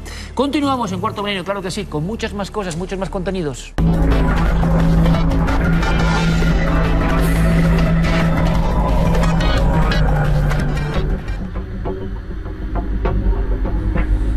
Trepidante el debate y uno se sorprende porque con asuntos que piensa que no tienen un enfrentamiento tan enconado, pues pasa esto. Claro, lo que realmente afecta a la salud humana imagino que es un tema de importancia capital. Bueno, ustedes opinen, como siempre, con absoluta libertad. Espero que hayamos podido aclarar algún concepto. Y si me lo permiten, pido disculpas por el nivel de vehemencia que se ha alcanzado, pero es la realidad de este programa. Aquí la libertad de los contertulios es absoluta y la defensa de sus postulados muchas veces se enciende, claro. Vamos a cambiar de tercio y además rápidamente, porque todo ese ardor yo creo que se va a congelar de inmediato, lo van a ver con esta historia, la que viene en nuestra videoteca semanal. Verán, hace una semana contábamos la dramática historia de la muerte de una chiquilla, prácticamente, de una muchacha, Estefanía Gutiérrez. Después de practicar la Ouija. ¿Recuerdan? Fue nuestro especial Vallecas. Además quiero aprovechar el momento para mandar un fuerte abrazo a toda la familia y para agradecerles además personalmente también a los hermanos de Estefanía el buen detalle que han tenido con nosotros de afecto y sabemos que perfectamente, ¿no? han entendido y han comprendido el respeto con el que estaba hecho ese reportaje a pesar de la crudeza. Así que, de verdad, cuando uno toca un tema de esta importancia, de esta sensibilidad, como hicimos hace 7 días, y la respuesta que recibimos de los principales implicados es la de estar absolutamente de acuerdo y agradecidos por el trato, pues uno no puede pedir más, ¿no? Porque también es un tema polémico, el de la muerte de una muchacha en circunstancias extrañas, como la que viene a continuación. Verán, es triste el asunto y es fuerte también. El programa se llamaba Sobrenatural, quizá alguno de ustedes lo recuerde. Se emitió en Televisión Española a mediados de los años 90. ¿Quién lo presentaba? Juan José Plans, un maestro de los guiones y del terror, que, por ejemplo, ideó aquella historia antigua llamada ¿Quién puede matar a un niño?, que luego llevó a la pantalla de forma magistral Chicho Ibáñez Serrador.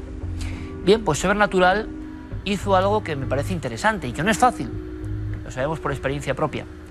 Rostros famosos, rostros importantes de diversas disciplinas o artes hablaban de sus encuentros con el misterio, a veces encuentros dramáticos. El ejemplo lo van a ver ahora.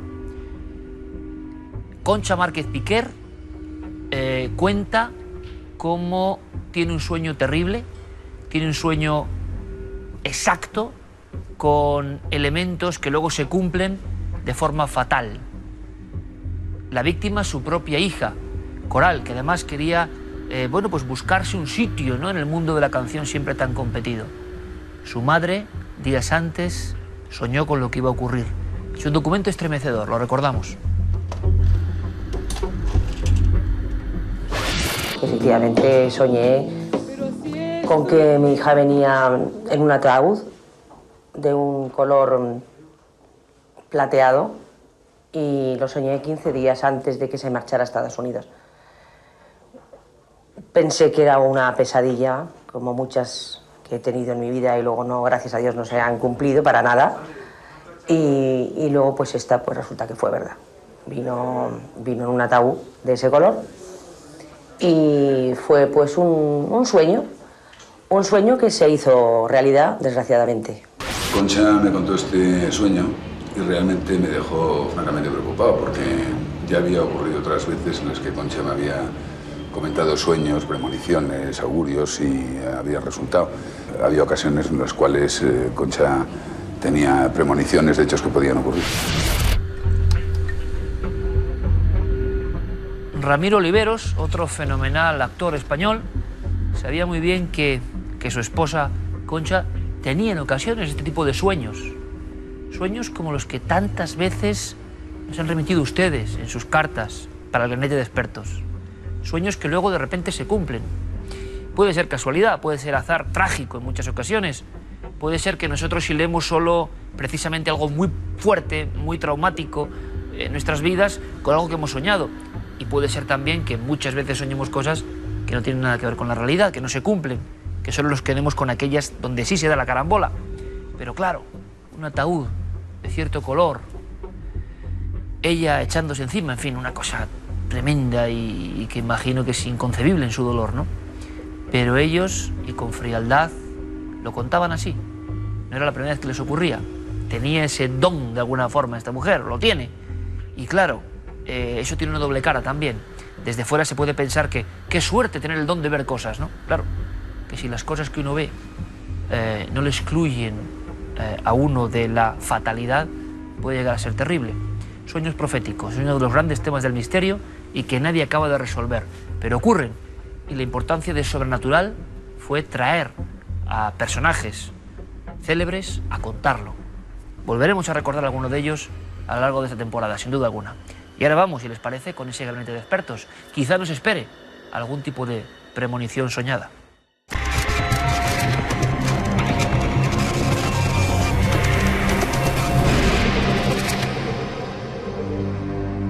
Este caso de verdad que es difícil de olvidar.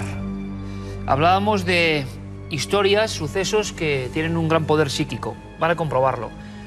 Lo escribe Ágata desde Palma de Mallorca. Es una historia que pasó hace 31 años y que, como digo, queda ahí.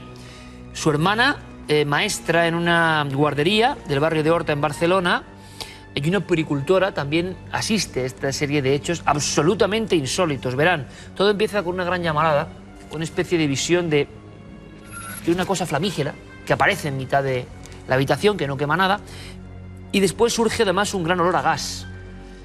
Claro, temen una especie de anomalía o de fallo en el sistema de conducciones del gas y entran en pánico, ¿no? Pero lo que parecía eso, una simple cuestión técnica, se convertirá un poco en el chispazo que inicia una serie de fenómenos de difícil explicación. Muchos, pero el más raro, de verdad, la visión tanto de las dos profesoras como de 10 niños, al mismo tiempo, al unísono, de una sombra que define nuestra amiga Ágata, cruzando el patio de extremo a extremo, levitando, sin tocar el suelo con los pies, y que genera un miedo terrible. Lo ven durante varios segundos. Lo curioso es que los niños, mejor dicho, porque no es uno, sino son 10, como digo, entran en pánico, en llanto colectivo, y aseguran, casi balbuceando algunos de ellos, que ese señor ha venido otras veces. Hay una niña que habla de ha venido el señor del amor, que es una cosa que además a las profesoras les deja como muy espantadas, pensando que puede haber una antigua historia de abusos o algo de ese tipo, pero están definiendo a una figura que llegan a dibujar flotando en el aire. Claro, los padres se quedan realmente alucinados, piden explicaciones cuando ven cómo los 10 niños entran en llanto colectivo y definen eso. ¿Qué ha pasado? Que una especie de fantasma oscuro ha cruzado el patio y no es la primera vez. Ese lugar se ve obligado a cerrar. Ese lugar tuvo varios fenómenos de este tipo a posteriori. Ocurrió en 1981 en Barcelona, nadie supo nada, excepto los implicados, y ahora gracias a Ágata, que es valiente y nos lo cuenta. En fin, están siguiendo cosas impresionantes. ¿Qué tendrá que decir Santiago Vázquez a todo esto?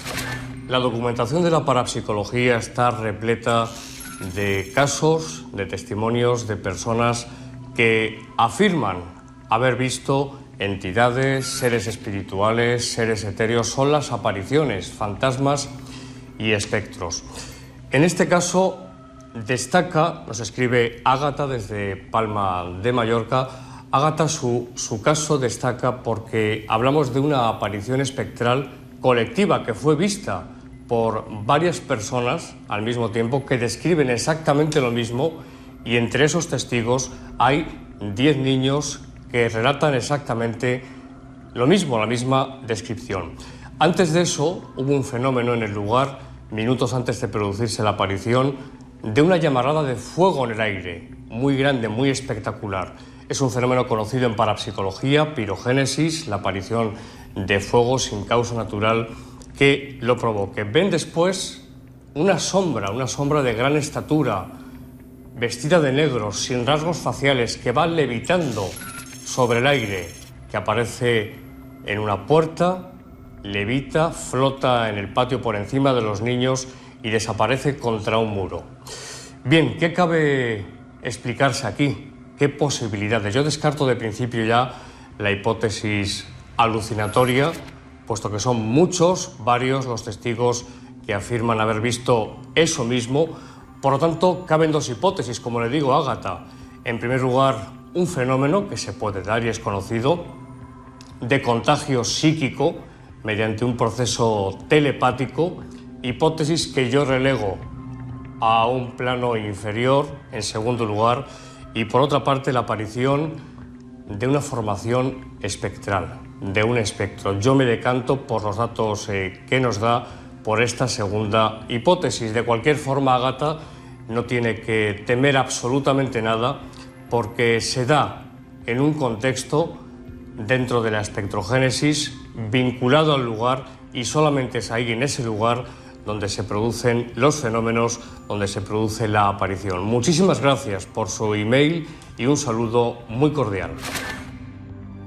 Esta noche, que duda cabe, los niños son protagonistas, los niños muy pequeños, que sin duda ven otras cosas que nosotros ya ni siquiera podemos imaginar y que quizá, quién sabe, llaman con su pureza o con su luz a otras cosas, algunas de ellas un poco siniestras, por lo menos de aspecto.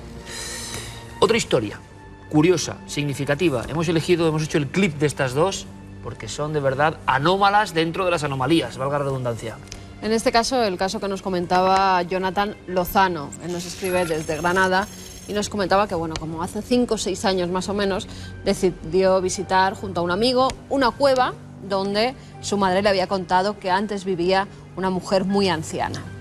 Están recorriendo la cueva y de repente algo les llama la atención. Asegura que ven ambos una especie de cuerpo rosado, dice solo medio cuerpo, que parece asomarse. Durante 10 minutos pueden ver esa figura. Incluso dice que empieza como a mover los brazos, intentando decirles algo, no lo saben. Ellos están tan asustados que ni se mueven, no quieren salir de la cueva, que esa figura era translúcida porque podían ver a través de ella y que más o menos tenía 1,5 metros de altura. ¿Qué podía ser aquello tan extraño? ¿Podía ser la mujer anciana que vivía antes allí y que ya había fallecido? Bueno, pues hemos preguntado a Clara Tahoces, nuestra compañera de la revista Más Allá, y esto es lo que le ha contestado a Jonathan. Jonathan, un estudiante, nos escribe para contarnos algo que sucedió, al parecer, hace muchos años en una cueva en Granada. Él, por la descripción que nos hace, podría ser una especie de cueva vivienda donde habitó una anciana que ya murió y que además conoció personalmente su abuela, ¿no? Al parecer esto debió suceder hace bastantes años, entonces no se especifica la edad que tenía, pero hay que tener en cuenta que los recuerdos con el tiempo a veces se magnifican y que hay cosas que a lo mejor viéndolas de niños nos impresionan mucho más o nos impactan más que siendo adultos, ¿no? Esto es lo primero que había que tener en cuenta. Luego también el lugar donde se produce esta supuesta aparición es una cueva. Las cuevas, como bien sabemos, por sus condiciones, la temperatura es más baja, hay un mayor grado de humedad y la iluminación suele ser escasa, ¿no? Lo que puede provocar algún tipo de alucinación óptica, ¿no? Con un juego de luces y sombras que llegara a través de la ventana, que es de donde se ve el fenómeno. El fenómeno no está dentro de la cueva, sino a través de la ventana ellos ven esto, ¿no? Y lo que ellos ven podría ser a lo mejor alguien que agitara un fular o algún tipo de elemento, algún vestido, algo que provocara la sensación de lo que se está viendo es una figura, algo vaporoso, ¿no? Una especie de aparición, pero que habría que dirigirse al lugar e intentar repetir las condiciones en las que se dio la supuesta visión para descartar que se trate de algún fenómeno natural que en ese momento se confundiera, ¿no? Porque lo que más me cuesta explicar de este caso precisamente es el tiempo que duró esta presunta aparición, que fueron varios minutos, y que, claro, queda un poco raro que si alguien gasta, por ejemplo, una broma al pasar por allí, no se pueda luego descubrir que ha sido una broma, ¿no? Entonces, bueno, yo creo que este caso habría que ponerlo ahí un poco pues en la duda y decirle a Jonathan que, bueno, pues que evidentemente es algo que pasó hace mucho tiempo y que no se preocupe porque estas cosas no suelen repetirse en el tiempo y menos en esas condiciones, ¿no? Y que, por supuesto, muchísimas gracias por escribirnos y contarnos su caso. Ahí está la opinión de nuestra amiga, la grafopsicóloga Clara Tahoces. Y como siempre, las vías de contacto, porque seguimos recibiendo todo tipo de informaciones. Claro, y nosotros que pensábamos que los casos tan extraños como estos dos eran una minoría, ¿no? Y están llegando y llegando y llegando. Experiencias desenterradas, experiencias en algunos casos traumáticas. 31 años ahí sin poderse olvidar el caso, por ejemplo, de la guardería o este otro, ¿no? Las personas han visto muchas cosas, ustedes han visto cosas que deben tener algún tipo de significado. Vamos a ver si entre todos recomponemos ese gran puzzle que es el misterio, que está ahí, pese a quien pese, desde luego. Vamos ahora con otras historias, también de misterio, misterio en un lugar de misticismo, de reflexión, de introspección. Es un enigma intramuros. Pero antes de, precisamente, atravesar esa muralla de piedra y de historias, vean estos documentos ya añejos, por favor.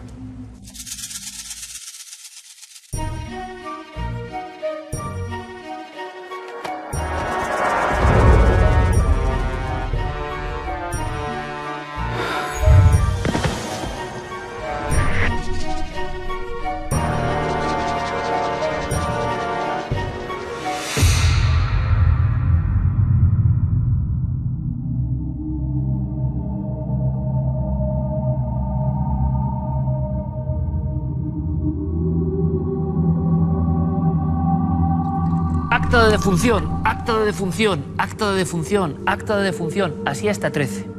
Son viejos legajos, papeles de muerte.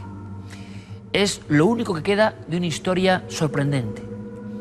Una trama tipo Agatha Christie, pero que se vivió en pleno corazón de las llanuras burgalesas. Quizá por eso es tan desconocida. Aunque allí, en la comarca, hizo correr ríos de tinta. ¿Se imaginan un lugar donde se recluyen de alguna forma un grupo de religiosas, viven su vida mística y de pronto, como si fuesen víctimas de una especie de peste o de virus desconocido o de, claro, mal exógeno y espiritual, van cayendo una detrás de otra en un corto espacio de tiempo, demasiado corto para que la explicación sea convencional? Hemos querido saber algo más de este viejo enigma castellano, porque con él directamente viajamos a la esencia de la España ancestral y mágica. Lo hacemos con este reportaje que hemos titulado Misterio en el convento.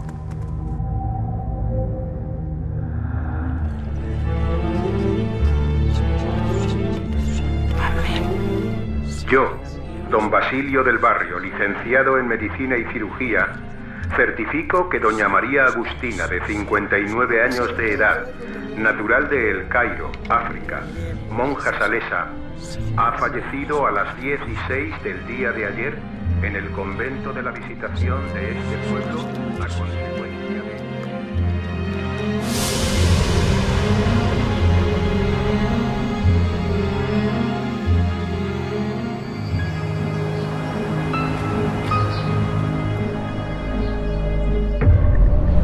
A veces, los mayores enigmas, los que plantean las más abismales incógnitas, comienzan de la manera más inocente. Eso es lo que sucedió en 1904, cuando un grupo de religiosas francesas, fugitivas del virulento ambiente anticlerical imperante en su país, recala en Burgos, donde encontraron acogida y lo que ellas pensaban que era un refugio seguro. Son monjas salesas de Boarón, de la zona de Grenoble, cerca de los Alpes, pues recalaron en Burgos, concretamente en Arlanzón, en el antiguo balneario. Se sabe que cuando las monjas llegan ya está abandonado. Ese balneario ya no está operativo, está abandonado y, de hecho, es ofrecido a las monjas para que se instalen en él. Comenzaba una nueva vida para las 13 religiosas exiliadas en el antiguo balneario de Arlanzón. Un enclave privilegiado que tenía el encanto añadido de unas aguas reconocidas como muy beneficiosas para la salud. En 1882 el balneario de Arlanzón había sido declarado de utilidad pública debido a la bondad de sus aguas.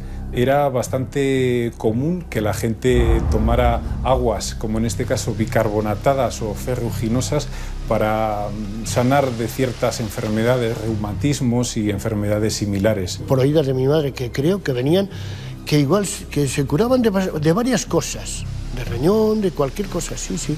Y de hecho debe ser un agua muy buena. Hace el análisis de las aguas un catedrático del instituto de aquí, un catedrático de física y química, y la verdad es que hace una descripción que, bueno, aquello parece el bálsamo de Fierabras. Vale para todo, vale para la cabeza, para los pies, para el hígado, para el riñón, bueno, curaba todo. Sin embargo, la plácida vida de las religiosas pronto se vio interrumpida por la presencia de la muerte. Cuando ocurrió la primera de las muertes, nadie se extrañó. Una enfermedad súbita y mortal era algo relativamente frecuente en la época. Pero inmediatamente, después de la primera muerte, ocurrió otra, y otra, y otra más.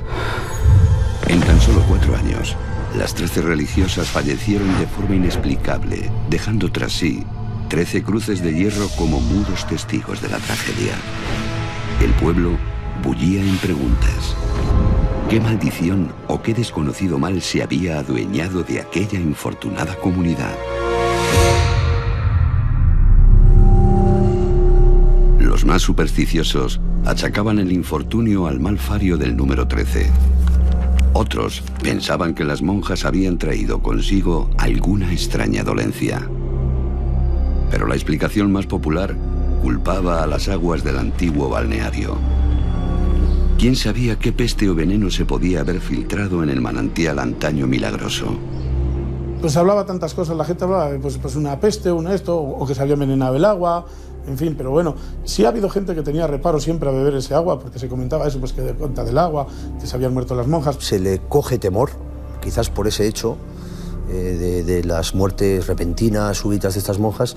Yo creo que la gente del pueblo, que no solía ir a beber allí el agua, lo cierto es que si ya no tenía buena fama, después ya no la tuvo. Buscando la respuesta, Cuarto Milenio ha tenido acceso a la investigación que Miguel Moreno ha realizado junto al catedrático de farmacia Benito del Castillo y el escritor Elías Rubio. Estaban las hojas originales firmadas por el médico de la época, donde ya sí que dice la causa de la muerte, que era lo que todos intentábamos averiguar, que era lo que había pasado. Y eso es lo que nos lleva a concluir o a sacar unas conclusiones en la investigación. Describe pues, episodios de fiebres altas, trastornos gastrointestinales tan graves que pueden llevar a la muerte. Precisamente al encontrar las actas de los certificados que hace el médico, ya vemos que es algo mucho más normal. Probablemente es un episodio de salmonela. Es posible que sea así, pero aún quedan preguntas por responder. ¿Por qué los certificados de defunción hablan de diversas causas de las muertes? Y si realmente fue una bacteria, ¿por qué hubo monjas que fueron inmunes a sus efectos antes de sucumbir 4 años después de los primeros casos? Nunca lo sabremos. El agua del balneario es posible que sea actualmente inofensiva, incluso es probable que lo haya sido siempre, pero a pesar del tiempo transcurrido, nadie se atreve a beberla.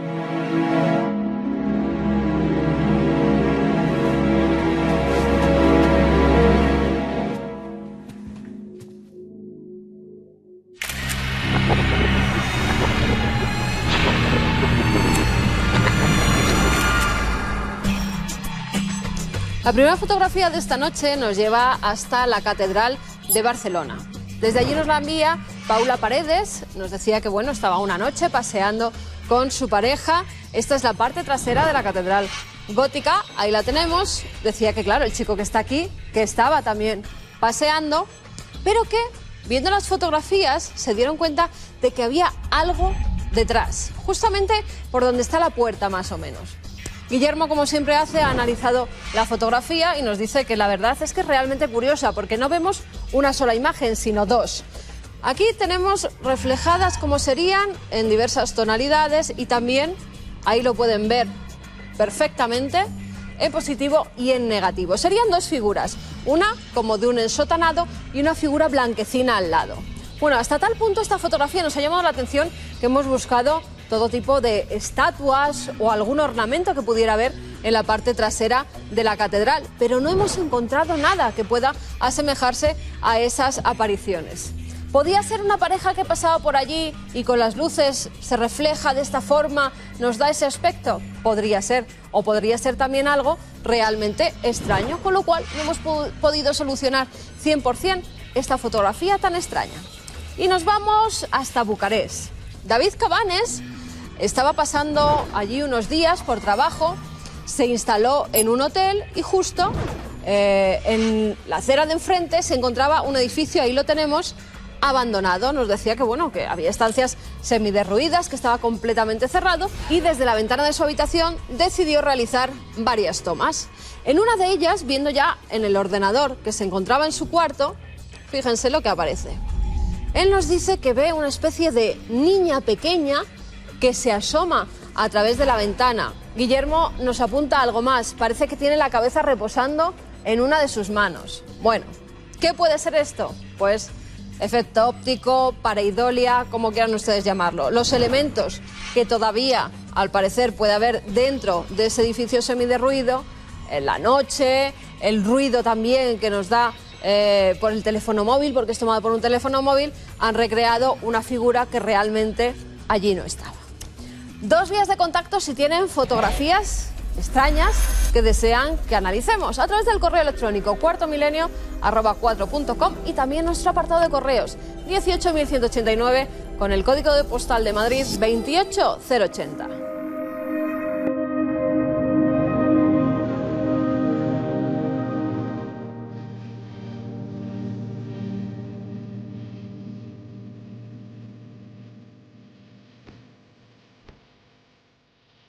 Indudablemente, aunque ha pasado una semana, aún me encuentro bajo el influjo del enorme impacto sensorial, emocional, que produjo el programa dedicado al caso Vallecas. Me gustaría lanzar algunas ideas a raíz de lo que todos vivimos, ¿no? Vamos a ver. Muchas personas pueden llegar a pensar, incluso porque el ciudadano debe desconfiar directamente tanto de los poderes como de la televisión, que en el fondo no deja de ser otro poder, y un poder que llega a las casas de las personas. Desconfía y por tanto puede pensar que esa advertencia que yo hacía de que había imágenes, contenidos que podían perturbar la sensibilidad de las personas, en ese caso tan triste, tan dramático, se pensaban muchos quizá que era, bueno, pues una exageración más. He recordado eso porque yo, lo reconozco, he tenido auténticas pesadillas con la historia de ese incidente de hace 20 años. Y lo decía porque creo que en este programa somos todos, en ese aspecto, muy dados a contar lo que nos llega al corazón, sin intermediarios y sin guiones que liman o ponen allí donde no hay autenticidad.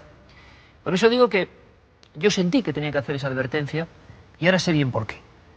Durante la investigación del tema, en su día, y también ahora recordando todo en este programa especial, yo tuve varias pesadillas, repito, y varios sueños donde me vean qué poco agradable. En aquel tiempo, año 95-96, en aquella sala, o en aquella casa concreta y en las diferentes dependencias, tal y como estaban, en el tiempo en el que ocurrieron los hechos. No ocurría nada en el sueño, simplemente yo vagaba a oscuras, como le ocurrió a Javier Pérez Campos, que por fortuna está sano y salvo y no pasó nada extraño, de un sitio a otro. Como una espiral dramática. Cuando nos despertamos en un sueño convulso, en una situación que no es agradable, ¿cómo lo nota nuestro cuerpo, no? Hay información que se nos pierde, pero nosotros nos despertamos mal, incluso el cansancio se apodera de nosotros, parece que nos han dado una paliza. Eso ocurre con algunas pesadillas cuando tienen que ver con los miedos más profundos. Es como si nuestro subconsciente supiese que hay ciertas informaciones que se pueden quedar ahí. Por eso yo hacía esa advertencia. Como sé que el programa, y por eso hablo ahora de esto, va a tener su recorrido. La gente con cierto morbo o curiosidad sana va a ver ese programa que tanto miedo daba. Yo tengo que volver, de verdad, a advertirles. Y ya no vamos a volver a emitir eso, desde luego. Pero a esas personas que a través de la red en todo el mundo pueden estar tentados de ver el programa, ojo, porque eso de que provoca pesadillas y quizás sea exagerado, pero a él me las ha provocado. Y no es la primera vez que me pasa. El miedo es un tema como un cuchillo, con doble filo. Nos puede interesar porque nos muestra algo del misterio y sus profundos enigmas. Sin más, lo he dicho en una ocasión concreta aquí, no tiene mucho sentido. El miedo, cuando surge de estos temas tan concretos, puede apoderarse, no solo la ouija, sino el propio miedo de las personas, de los ambientes, de la mente humana. Y eso es un juego, es un baile peligroso. Yo invito a que no avancen ustedes con él. Lo dije, en el caso de Vallecas de hace una semana, yo viví esa sensación. Muy pocas veces la he notado. En otra historia, me pasé 3 años detrás de ella, la historia de 3 soldados que tirotearon algo que parecía una forma humana, con brazos extendidos, y luego el drama terrible que vivieron en Talavera la Real, Badajoz, España, 1976, yo tuve pesadillas. Y verán, no me cuesta decirlo, algunas de las pesadillas me ocurrieron en plena investigación. Y evidentemente y científicamente era tal mi obsesión como periodista que, claro, por las noches lo pasaba bastante mal. Recuerdo perfectamente cómo en una de las jornadas de investigación, estando en Badajoz, en un hotel de carretera, en un hotel bastante modesto, yo me desperté, nunca supe si fue un sueño o no, porque era uno de esos sueños lúcidos donde uno está soñando que está en la cama y está en la propia ubicación y todo es exactamente como es de verdad. Por lo tanto, uno, su cerebro, su sentimiento, no sabe si está viendo algo de verdad o evidentemente está soñando. Pero yo veía directamente la puerta eterna de las habitaciones de hotel que da al baño, entreabierta. Y en la oscuridad, en el umbral, yo veía algo, alguien que me miraba. Yo sé que es un sueño, no me podía mover. Fue una pesadilla brutal. La muestra y el pago de estas historias que a veces se apoderan de uno, repito. Y recientemente, este mismo año, 2012, en marzo, tuvimos el equipo en conjunto, una experiencia, una investigación, un caso también de estos, muy dramático. Eso no me ha pasado 3 veces. Y tuve sueños, pesadillas y casi la recreación de que esas figuras se presentaban, ¿no?, en tu propia casa. ¿Que les parece una locura? Bueno, yo simplemente les digo que el miedo atrae y el miedo también causa un gran rechazo. Sé que a muchos espectadores no les gusta nada el miedo, sé que otros lo adoran, sé que algunos piensan que somos emisarios del miedo. Nada más lejos de mi intención, se lo aseguro. Sí, emisarios de la búsqueda, no del miedo a secas. Pero también tengo la certeza, porque lo he vivido en mi persona, que ese miedo, cuando surge de casos muy concretos, de verdad, es mal compañero. Hay que intentar evitarlo. Por eso, vuelvo a hacerlo. Cuidado con ese programa en concreto. Y nosotros seguiremos, como esta noche, con temas más luminosos, más hermosos. Es nuestra misión verdadera. No solo causar terrores, no estamos para eso, sino para enseñar cosas y descubrirlas con todos ustedes. Hasta dentro de 7 días, amigos.